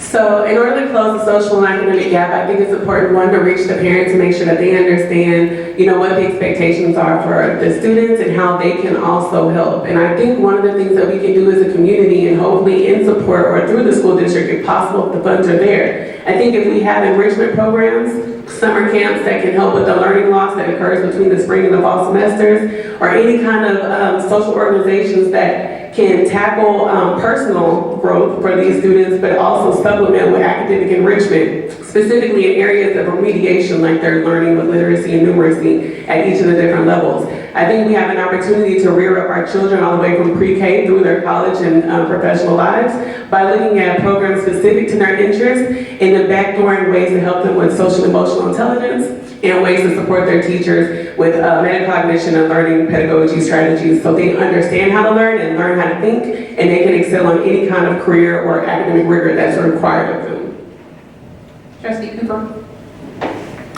What we actually did was, since we've been through 3 superintendents since COVID-19, and we're on the 3rd one now, we're finally settled in on having a superintendent that's able to diagnose the problems that we have. Numeracy was actually, math was actually our hardest thing that we had to face. And so we purchased, within the budget, we purchased software that would allow our students to catch up. We also have incorporated technology more within our schools, and actually that we learned that by going into COVID, how we can better use technology, and it has made a difference where our students are able to access those things, especially math, from their devices. And yes, we have provided devices for each student in our district so that they can have access to all of the technology, all of the information they would need, especially regarding math.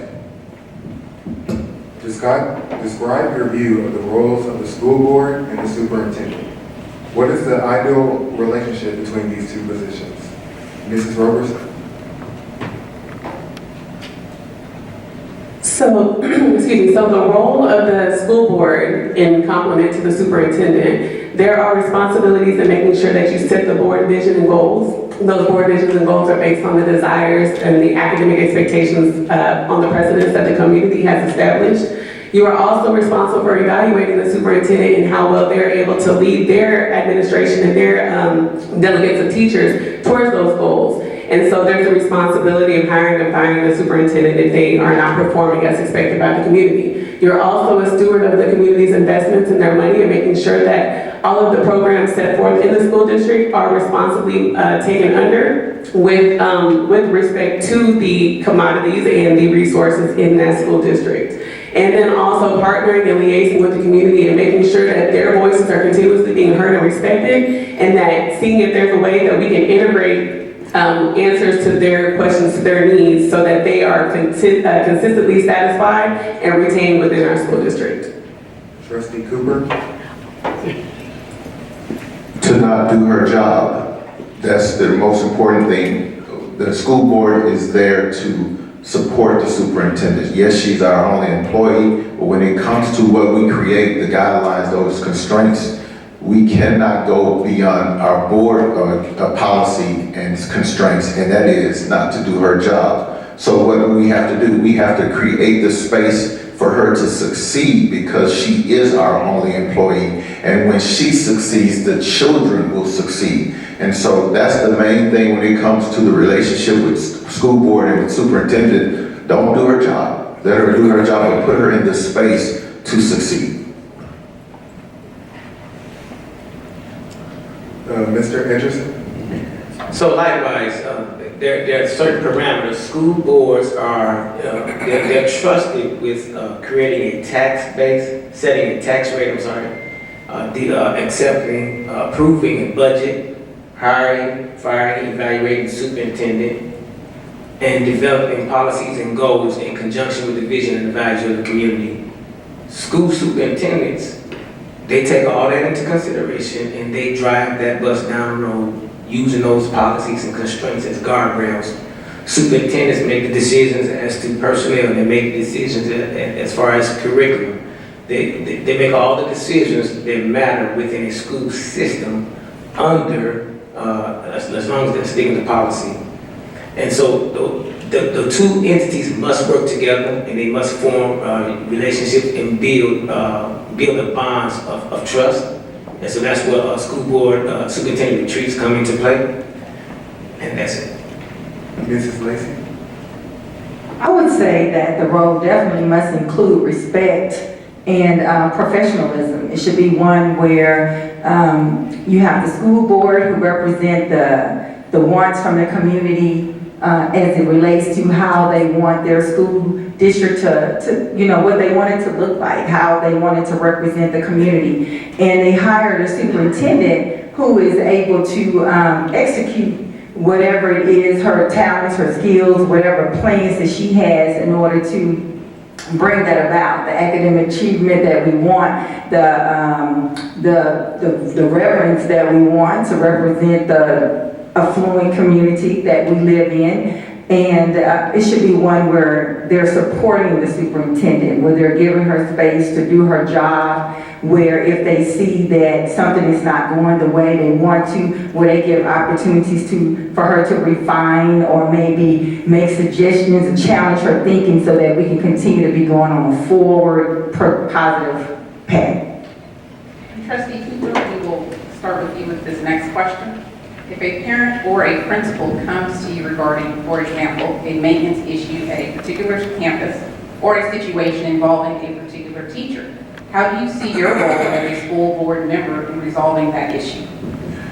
I will report it to the superintendent and allow her to go through her process of dealing with the situation and ask her for a follow-up so that if she did not reach out to the parent or the staff member, then I will see if she would want me to. But 9 times out of 10, it works that way.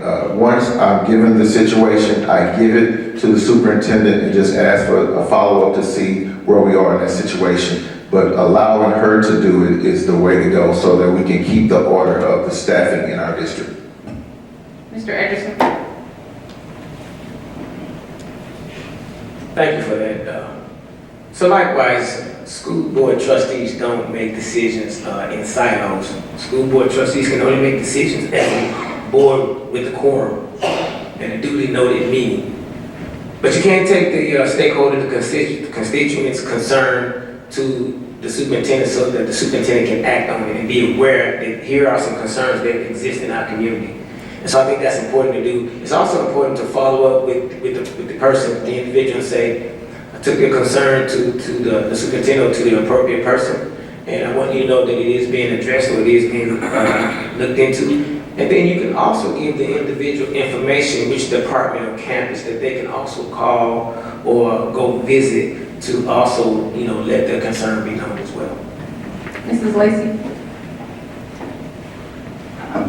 So the steps I would take would be to make sure that the parent did have the correct people to contact on the campus or departments. Because sometimes you may be reporting it to, the incorrect person and it may fall through the cracks. So I want to make sure that they're doing that. In addition to that, I would also let the superintendent know of the concern. I would also send an email to let, the superintendent and also the parent to give some feedback to let them know what I have done and that if they have any future questions, to feel free to reach out.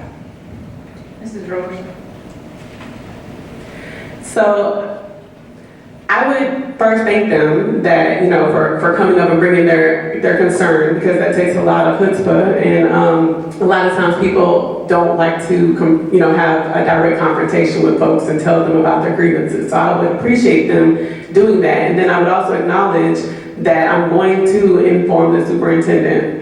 So in informing the superintendent, I would try to communicate as much of the background information that I know so that she can adequately make a decision on how she can approach it by reaching out to her people she's delegated in those areas.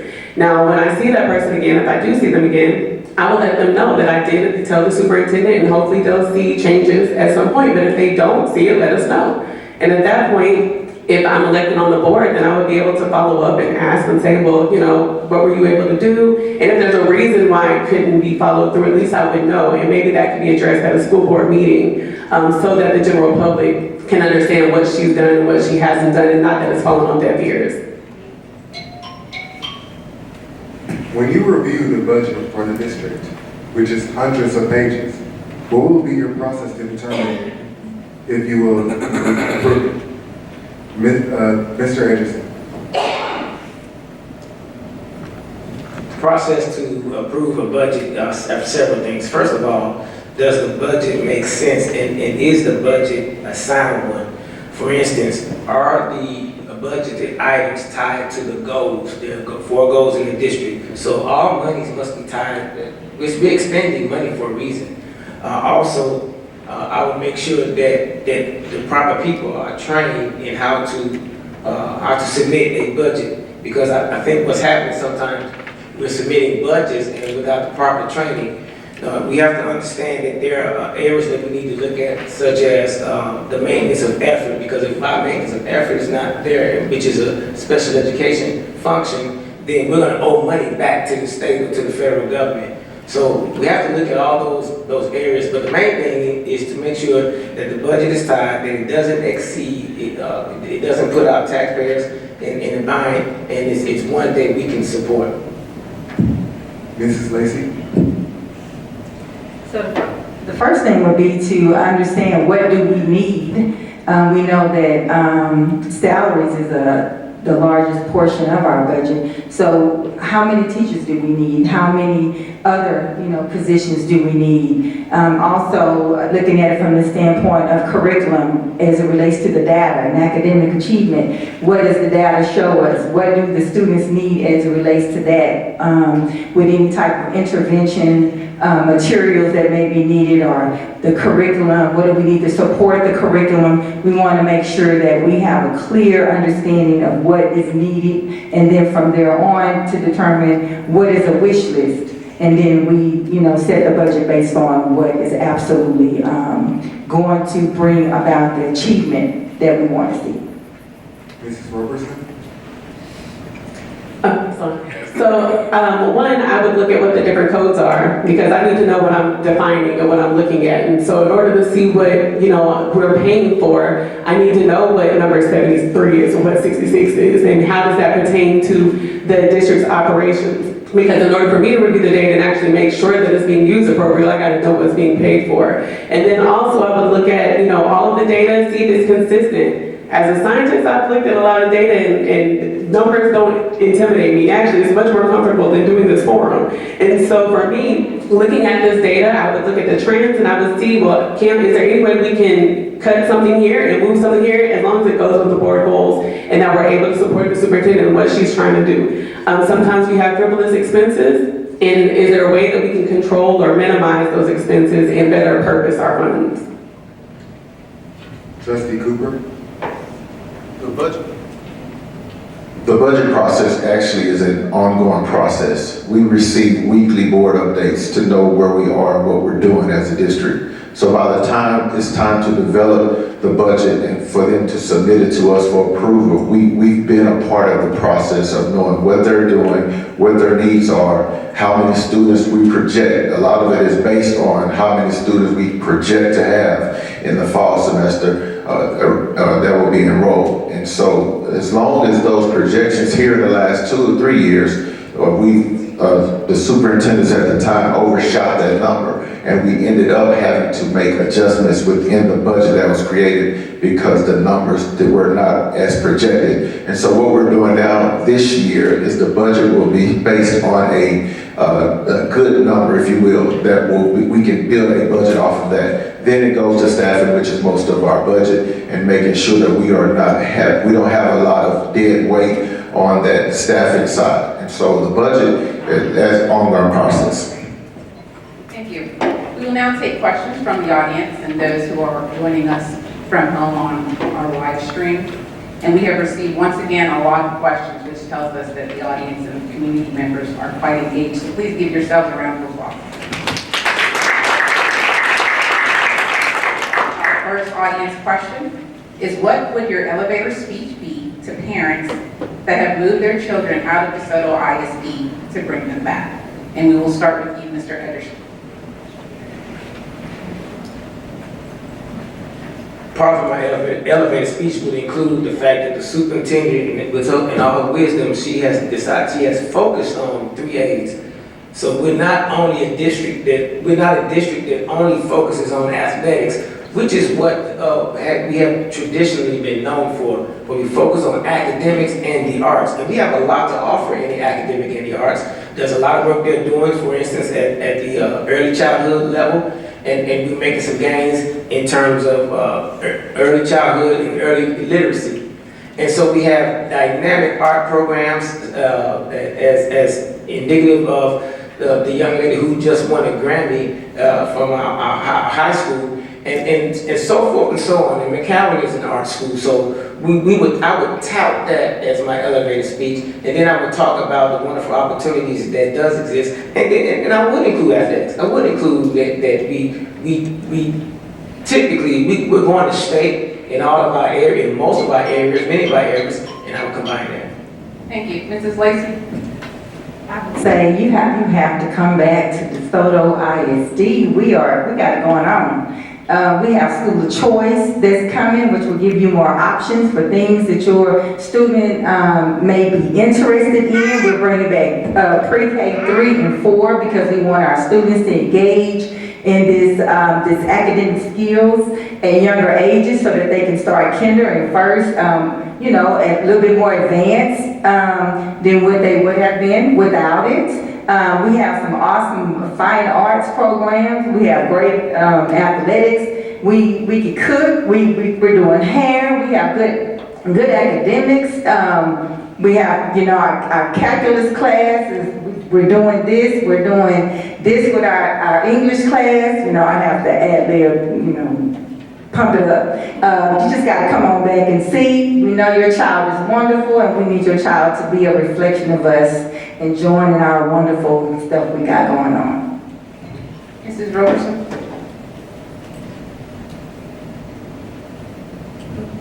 It's okay, that's good. So I would basically let them know, like, hey, maybe you had different before and you didn't have the greatest experience and that's why you left, but you haven't had Dr. Usama Rogers. And this leader is the person who is actually making progress in our district and has an experience that is unmatched to transform students' experiences and their education and make impact in our community. And so by bringing your child back, my child is in the district, and so I'm committed to believe in what she can do because I'm trusting her with my biggest asset, my biggest investment. And so in order for me to do that, that means I believe and I stand behind her. I don't have to have my daughter in public school. I choose to have my daughter in public school because my house is paying for this public school. And I think that anybody else whose house is in the school district, they should look and see, well, I'm gonna get a return on my investment. And I stand behind the superintendent and what she's done and who she is, and I'm gonna put my best investment behind her. And I think, if you haven't had her, you should try her. And we have our different programs. Trustee Cooper? Come back to DeSoto ISD for the AAA experience. We have rebuilt, we've restored a lot of trust in the community, and we've also made an effort to connect with the community. This is your school. This is your place where your children have gone and your grandchildren are going. Come back to DeSoto ISD. Why? Because we are the best choice. Not the only choice, but we are the best choice. We have places where schools that you can stay longer as opposed to just staying 2 years and moving all around the district. We restored the neighborhood school. And so we just want our students that are in our school zone to come back to receive the free public education that was originally designed by the state of Texas. Have you consistently subbed or volunteered at any of our schools? And if so, what were your thoughts about the state of our district? Ms. Roberson? No, I haven't served as a substitute or taught at any of those schools. But what I have done is being an active parent, I've been present in my daughter's school. I've communicated with the principal whenever I've seen different ideas that I think would be really great for the school with their NASA and aerospace interests. I've also sent things to the superintendent when she mentioned things in a board meeting and said, hey, we're looking at ways to integrate the STEM and the arts program. And I'm like, you know what? I know a program, let me send it to her. When she talked about student achievement, I said, you know what? I know a book, let me send it to her. So the things that I've done, I haven't actually physically taught, but I talk to the students, I mentor them in their homework help. Every Tuesday at a local church, I give my time and spend and develop them in their math. And these students have been special educated needs. They've been, your typical students that they're doing okay, but they're not very goal-oriented. They think they're just going to play athletic, be an athlete. And I let them know you need to also develop your academic skills. You can do whatever it is that you want to do, but you got to be prepared to do it. And so I've spoken to students at KJ. Trustee Cooper? We do campus walkthroughs, and just last week, I was able to see the students and the teachers actually doing what was according to the board goals that we established. The teachers were on task, the students were engaged, and it was really rewarding to see that. So that shows me just over the last year that we've made progress, because this time last year, we were in a bad situation. We were fighting to make sure that we could get that B rating. But now I see everything that we've planned is putting into practice by the superintendent and her staff. Mr. Edgerson? So I've not volunteered, but I did work for the district for about 3.5 years, and in that time, I had an opportunity to see a lot. I was a campus administrator as well as a central office administrator, which in my role, I had to travel to each campus within the district, and so I saw and learned a lot. And what I saw and learned was that some of the issues, our culture needs to be changed. And there's an infrastructure issue within our schools in terms of technology, and COVID exposed that, which is why Joe Biden, and I was going to mention in terms of closing the gap, if we tap into what Joe Biden's infrastructure plan calls for, which is technology in underserved communities, as well as increased support for students with disabilities, I think that would go a long way. Another thing that I hear from teachers are, teachers are just not happy, not just in DeSoto, but across the board, so we can change some things there. There's a lot of opportunities for improvement. One other thing, when I worked as a 504 coordinator and working with all the counselors, they are not. Mrs. Lacy? I've clocked so many hours as volunteers in DeSoto ISD.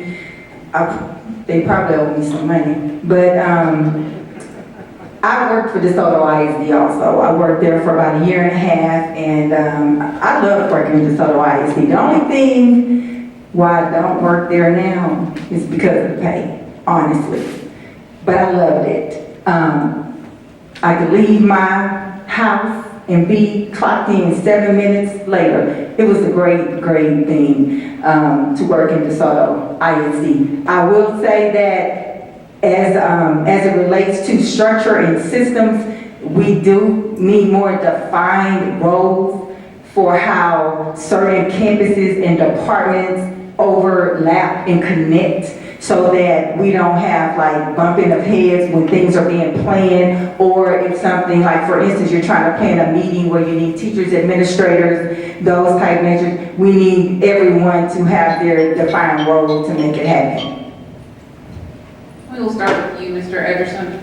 Have you spoken to any teachers or their aides about what actually happens in the classroom and what the needs are for the children?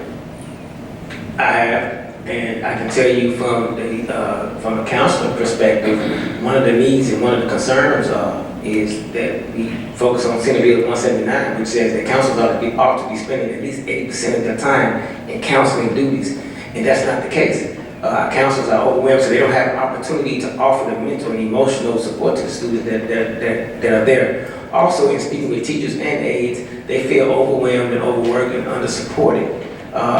Now, that's not to say, when you hear it, it sounds like DeSoto's a bad place to work. DeSoto is not a bad place to work, but we have to be frank about it. Our teachers, we are demanding a lot from our teachers, and so that's why they're leaving, and they're leaving in droves. We have to find a way to lessen the burden. When I served as principal, I always told the teachers, you don't work for me, I work for you. And my job is to remove barriers and make it such that you can be really efficient at your job. So those are some of the conversations. I don't have anything to go into with 1 minute. I'm always running over my time. Trustee Cooper? I have to be careful with that question since I'm on the board and I'm not supposed to do a lot of dialogue with the staff. And so when it comes to if a staff member would come to me, I would have to make sure that the superintendent is involved in that conversation. But I have not received many complaints, if any, from our staff members. Just to be honest with you, many of our staff members feel like we're in a good space. The superintendent, part of her constraints is to do a survey to make sure that she can see the climate. Culture and climate is very important to us. It's one of her constraints. as a superintendent. And so she has to make sure she keeps up with how her staff members are feeling. And so we base a lot of this, what you would ask me for that, I come from that standpoint of seeing how that's going and what's being reported on those surveys. Ms. Lacy?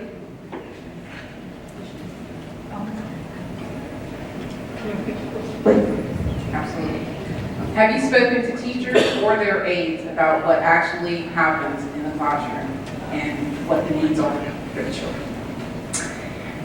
I have not spoken to them as a candidate, but as my colleagues, I have spoken with teachers. And I do understand that teachers do feel like there's a lot placed on them as it relates to student achievement. Of course, we know we have the A through F accountability, so all of the pressure of managing the class when you have different type of behavior issues that may be taking place, having to manage that in addition to producing academic gains in students are concerns because they feel like if students are being disrupted, then they're unable to teach. And we know that if you can't teach, the students can't learn. As it relates to aides, I know that they do feel like they're underpaid, that they should make more money because they're having to do a lot of strenuous work, especially if you think about like with special education, the paraprofessional. They have to do a lot of strenuous work. Mrs. Roberson? And so, yes, I have spoken to many people that are at the schools, even just in spare time when I'm with my daughter and doing some of her activities. I've come across many teachers, and it seems like the general consensus as to, what a lot of their challenges have been premised on is just the discipline component, their safety, them feeling as though they can effectively do their jobs.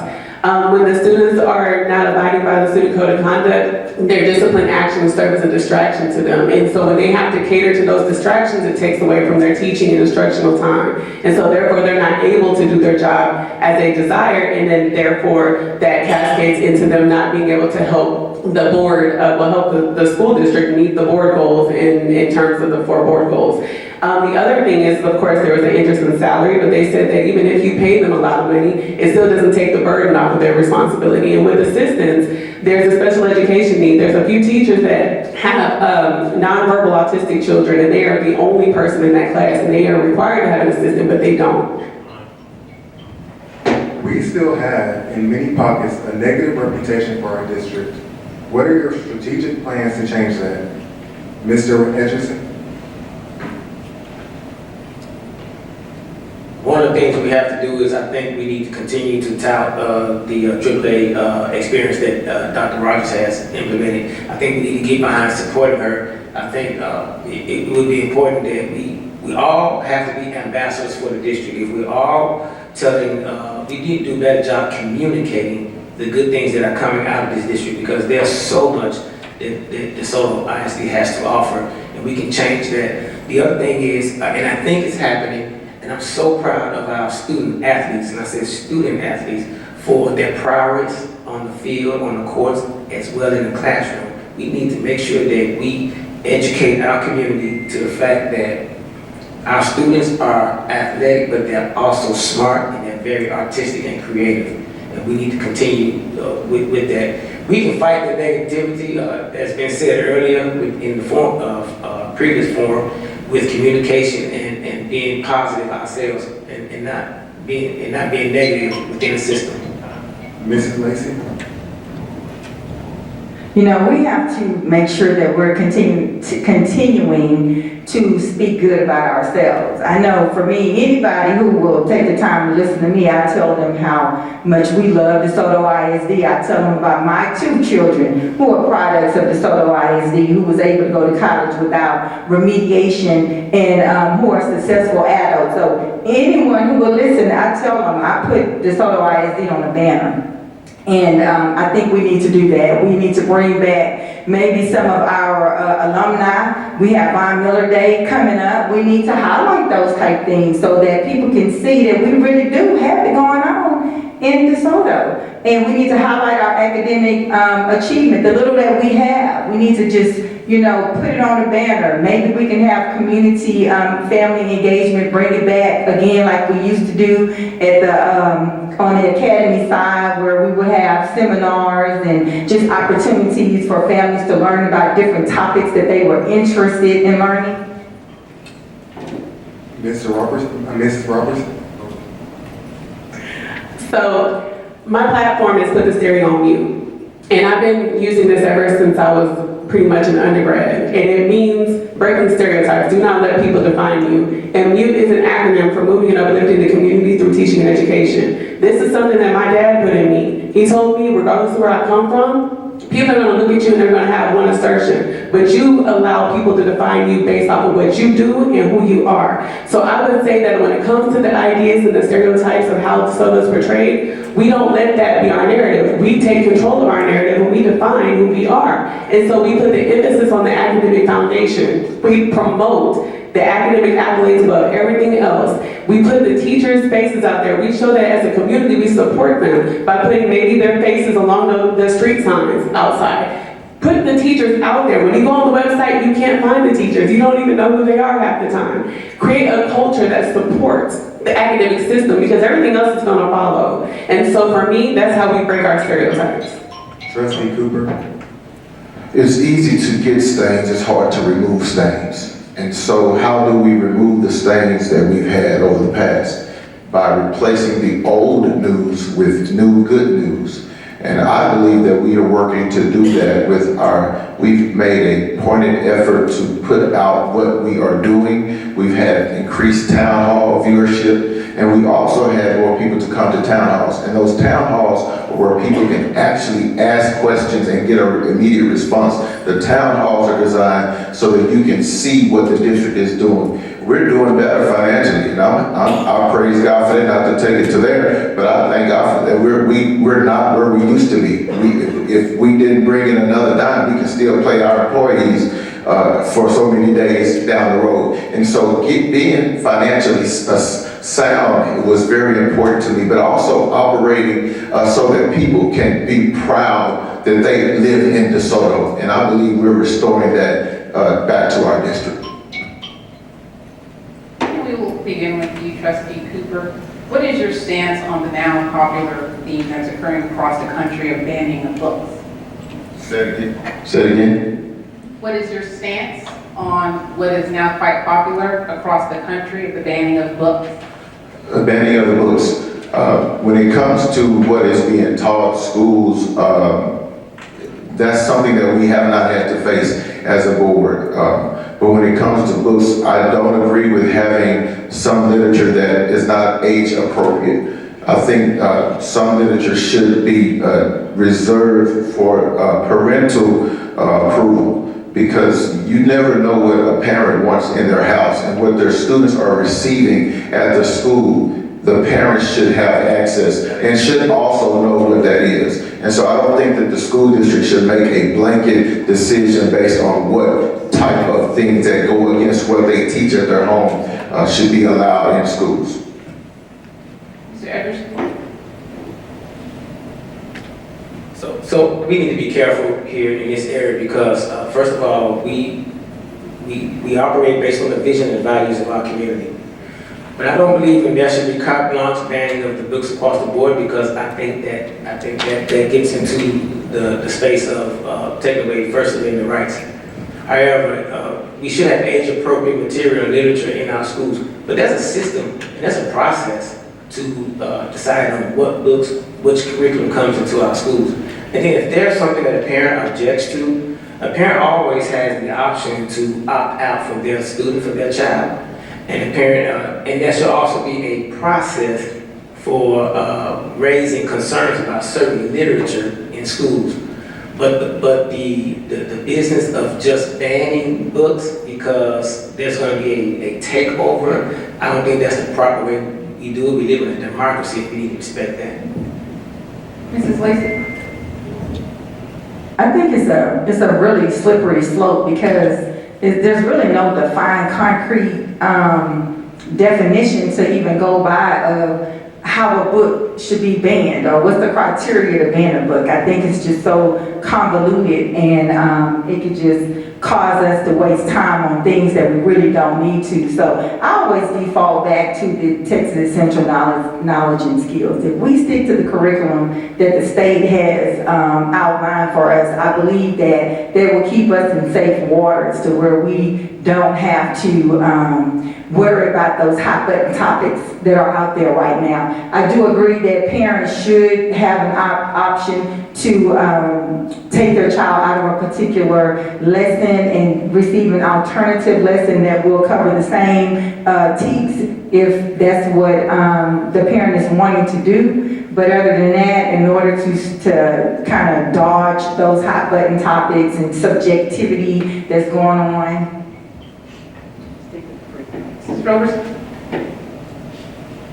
I also agree. It's kind of challenging because, I mean, I watch and make sure what my daughter is watching and reading because I want to protect her innocence as much as possible. And I believe that's what a lot of parents want to do. They want to make sure that their child or, their students aren't taking on information that they aren't mature enough to handle. So I think if we have people who are actually degreed in library sciences and they have an experience in the different types of literature, whether it's classical literature, modern literature, any other kinds of books, then we can use them as resources to figure out how to categorize the books that are in the library and then possibly put measures on their library book cards that don't allow them to check out certain books or don't allow them to go into certain regions. As a parent, I'm hoping that I can teach my daughter that whenever she's not with me, she can know I'm not supposed to go read those books. And that's hard. A lot of us, we try, but our kids do what they do. But I think if we rely on the expertise of our librarians and allow the curriculum to be transparent and see what the teachers are assigning to meet those curriculum guides,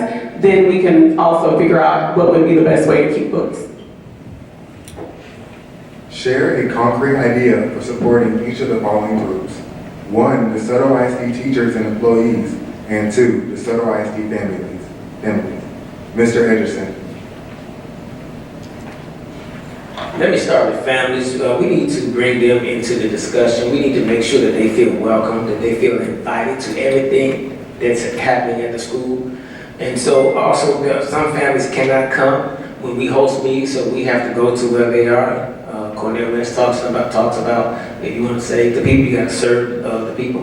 And you can't lead the people unless you love the people. And if you really want to save them and you love them, you go out to the communities. And you have events centered around their availability. As far as teachers, we need to listen to our teachers. Our teachers are telling us something. They're screaming loud, but we're not listening as a school industry.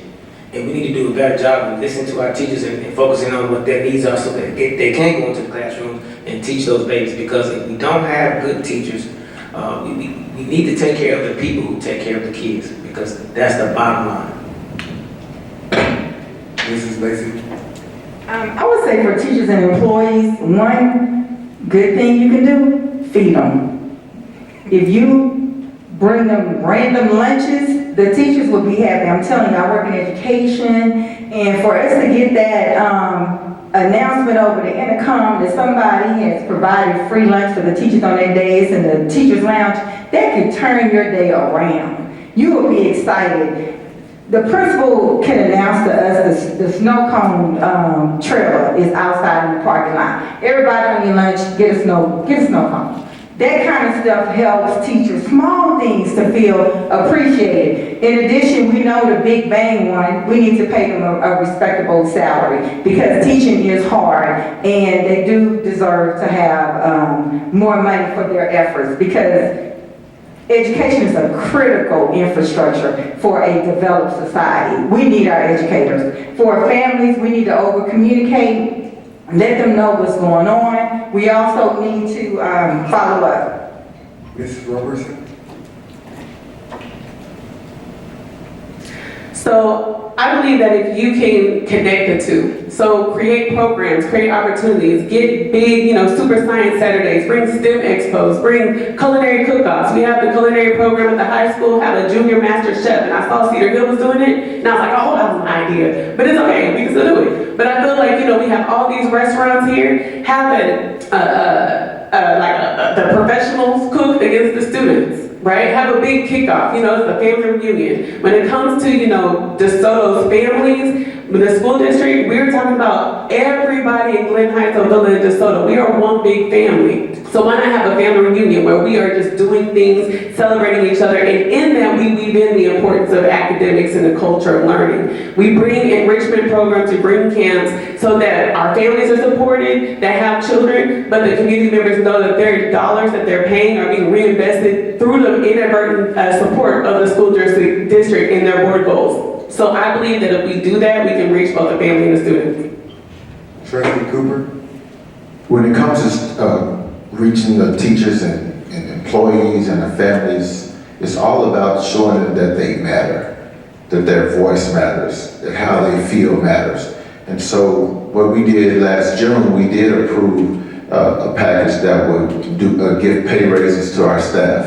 And now we're one of the highest in the Great Southwest as far as pay. And so we heard the staff saying they wish they could make more. And so we responded as a board and approved that. But with our families, it is communication and over communication, but showing them that they have accessibility to our employees, they can talk and they can be heard. Our superintendent's office, administrative staff, they can be heard. And their school board who represents them, they can be heard. Everyone wants to matter.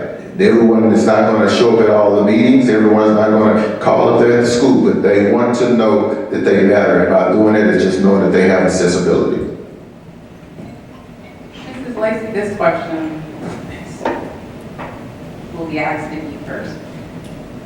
There's a perception dealing with district bureaucracy.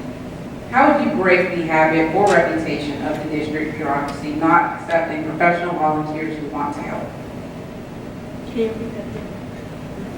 There's a perception dealing with the district bureaucracy. How would you break the habit or reputation of the district bureaucracy not accepting professional volunteers who want to help? Well, I would think that as a trustee, with the bureaucracy would first off have me to understand what my role is. I know that I'm not the superintendent, and I am not looking to oust the superintendent. I'm looking to come to this district in order to help improve the student academic achievement. So for me, in order to kind of move away from some of that bureaucracy that they have, it would be to follow the policies, follow the procedures that are outlined by the district as it relates to volunteers who are wanting to come and work that in accordance with the policies and procedures. And if there are some policies and procedures that's preventing that, then we would need to look at and address it to see what we might need to change or refine to allow everyone to feel welcome to help out in our district. Mr. Ederson? So as a school board member, we have to make sure that we're following policy, so it'll be really, really difficult. But what you can do is, you in conversation with the superintendent, you make sure that, number one, they're aware, that she's aware that we have a bureaucracy issue and things are getting tied up in red tape. And so that's going to impact one of her constraints, which is going to show up in the survey from the community and from the parents and stakeholders, and such that when they want to get things accomplished, bureaucracy kicks in and things go into a stalemate. So I think if we keep that constraint at the forefront of the superintendent's agenda, because we cannot become complacent and think that, we serve the public and our constituents are important. But we also have to make sure we're sticking with policy. Trustee Cooper? Having everyone go through the proper process is very important, and it always starts with starting at the superintendent's office. Allow her that opportunity to know what is going on, so if it's volunteers wanting to come, we've had several groups that have given bikes and books to our students just last month. But it was how they went through the process was important. They didn't start trying to go through a teacher. They didn't start trying to go through a principal even. They started at the top and then allowed everything to function from there. We have to get things back to operating by what's in policy, yes, but also starting at the proper process to make sure that it happens. We love having volunteers in our district, but we have to go through the proper process to make sure that everything is being followed.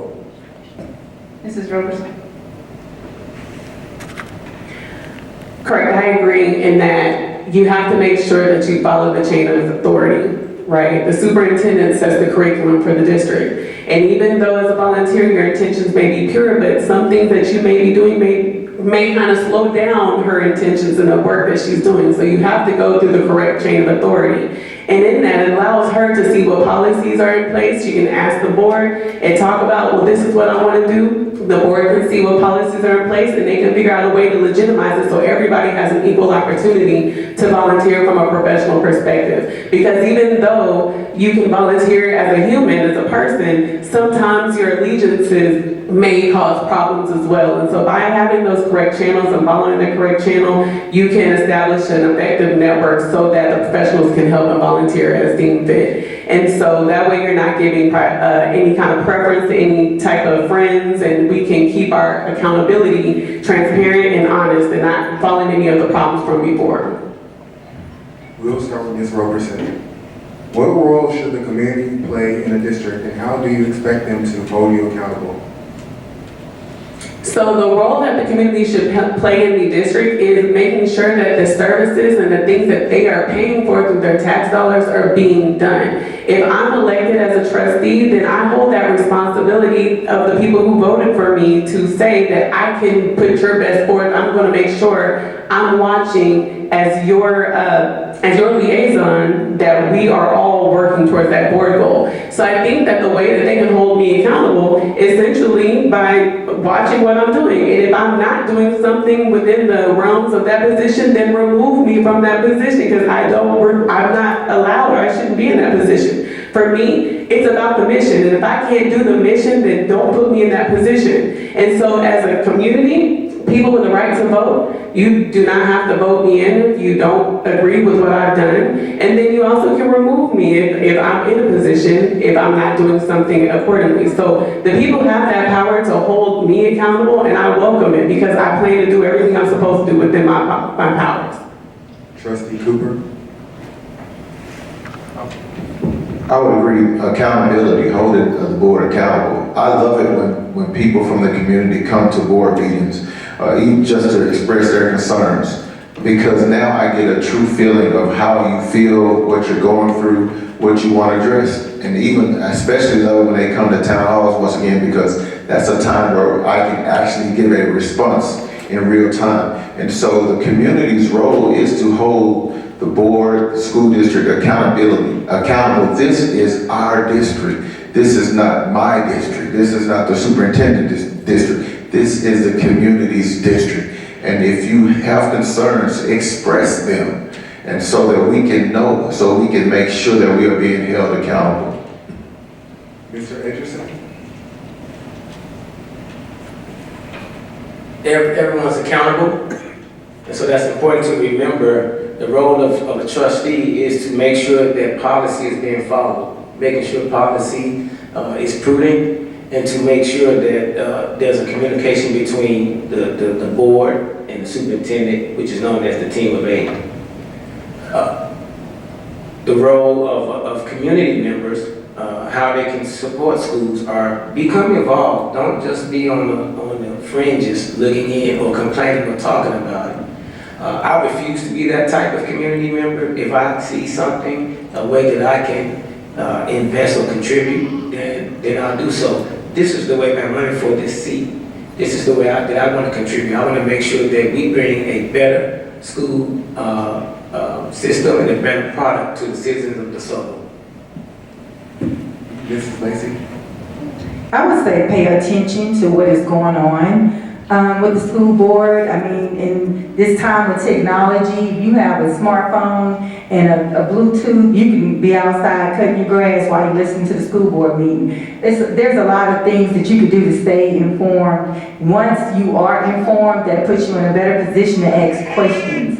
where you can hold everyone accountable to what you're seeing based on what you're hearing. Also, coming to things like this before you vote to understand who are the candidates and what type of impact will they be able to make on the school board, you know, before you vote in. And also, if you're noticing that all these things that we're saying we're not doing or we're not able to execute, to vote us off, because it's our duty to make sure that we are picking trustees who are going to serve the better interests of our students. And also the over-communication part, just can't speak that enough. We will now proceed with closing statements. Each candidate will have an opportunity to give a 1-minute closing. We will start with Mr. Ederson. So thank you for this opportunity. As I was stating in my opening statement, I'm really happy to be in this position. I'm from Chicago, and I was a high school dropout or kick out. And I understand the needs of what and the narrative and the algorithm that our students are experiencing. That was a setup for later on, because I later became a principal of an alternative school in addition to the elementary, middle, and high school. I bring to this role 32 years of experience at all levels that I spoke to earlier. I'm Lone Star Governance Training. I'm also a member of the Texas Education Policy Institute, which I talked about when we go to Austin, and we fight for local communities to make sure that they give us what we do. I served on the United Way of Greater Houston. I served on the board of teacher preparation at Prairie View University. So I'm experienced in giving service and to families and students and communities. And I desire your vote. Thank you. Trustee Cooper. Where I serve, I love, and I put my heart into it. And I serve this community on this board because I love this community. I really have a genuine love for the people of DeSoto that accepted me and my family 24 years ago. I love the faces that I see at Walmart. I love the people that I encounter just walking down the street. But I do it because I love the children, not only the children, but the children of our community, because this is where I serve. These are the people that I want to take care of me years down the road. And this was my role, to serve the children of DeSoto with all that I have, with my heart, making sure that they are going to be successful in life. Thank you. Mr. Durham. Still with us?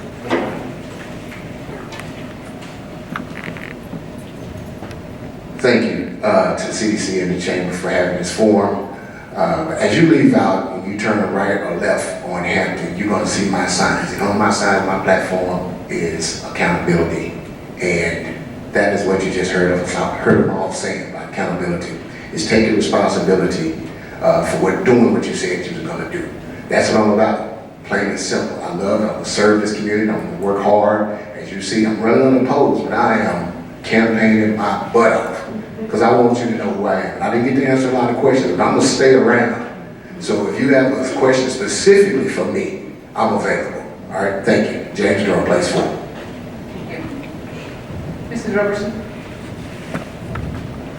So, yes, I am a scientist, I am a parent, I'm a homeowner, but I've also been an educator. I've been a program manager that specifically targeted students that had 2.5 to 3.3 GPAs, and I have single-handedly worked with students that were special needs and gotten them into internships, got them scholarships, and got them opportunities in professional and graduate programs across this country. I've spoken on many platforms where I've been chosen out of numerous students to represent the Thurgood Marshall Scholarship Fund, and now it's the College Fund, and speak to the stakeholders about more money. I've been chosen as a NASA ambassador by Leland Melvin, the former educator. I have been doing this. Yes, I am new to this area, but as soon as I got my feet here, I've been working on how I can be active in transforming and helping our community have the school district they want. I am passionate about how our students are growing and what they can do. I want them to be their best selves. And I'm going to do everything I can with my wherewithal to share it with whomever is willing to receive it to do it. Mrs. Lacy. I always tell that I believe God led me to DeSoto because I was really looking for a house in Duncanville, but my realtor kept sending me DeSoto listings, and I'm thinking, why is she sending me DeSoto stuff? God must want me to go to DeSoto. Lo and behold, that's where I found my home, in DeSoto.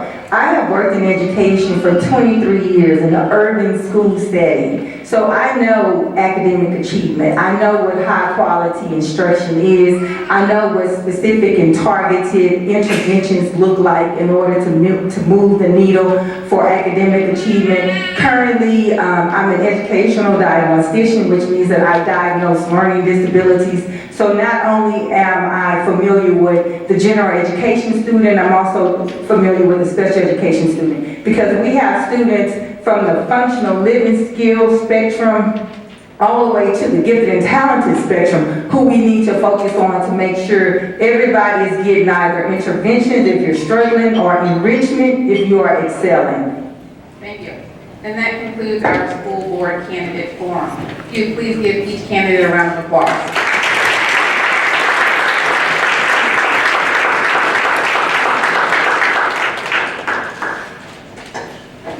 We also want to take this opportunity to thank our two moderators, Judge Aisha Redmond. We appreciate your involvement, and you did just an incredible job. We also want to appreciate and communicate our gratitude to Patrick Williams, Jr. If I was going to give a 3-minute elevator speech for DeSoto, I just pull out a picture of Patrick. Would you do that? Yeah. And then we want to thank Ken Govan, our timekeeper since 1826. Thank you, Ken. We sure appreciate you for doing this every year. Let me just remind you that early voting starts April 24. It goes from April 24 to May 2. We also vote election day is actually May the 6th. You can vote at several locations. You can find those on the website. And I do want to say the Teacher Appreciation Week. You know what week that is? Yeah. May 8th to 12. May 8th to 12. Please communicate to a teacher how much you appreciate them. Also, we want to thank the Chamber for being involved. I'm sure there are announcements you want to make. Thank y'all. I just want to give y'all my own round of applause for just coming here to listen and participate. When you hear about things that people have to say about DeSoto, you took the time to come in here and get your questions answered instead of assuming what is going on. You hear for yourself. To continue to hear about what's going on with our wonderful district. Our State of the District is going to be May 19th. Is going to be in here. Sponsorship, of course, is available, and those tickets are already on sale on the DeSoto website. Please come out to continue to hear the great things that are going on with the district and stay and keep informed. I want to do a special thank you to Patrick. Patrick volunteered for the Chamber for 2 years, doing flyers, answering calls, coming to events. This is a phenomenal young man.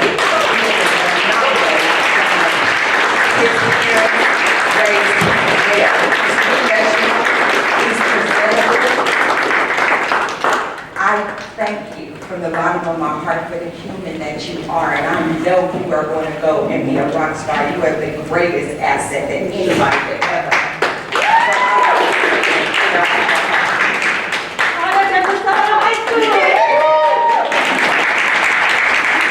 Thank you all for being here. You can watch this if you have friends that couldn't be here and they want to go back and watch. You can watch both of the city council candidates, school board candidates on Concerned DeSoto Citizens Facebook page.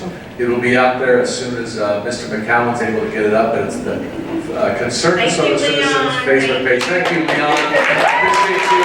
Thank you for coming, y'all. You are dismissed.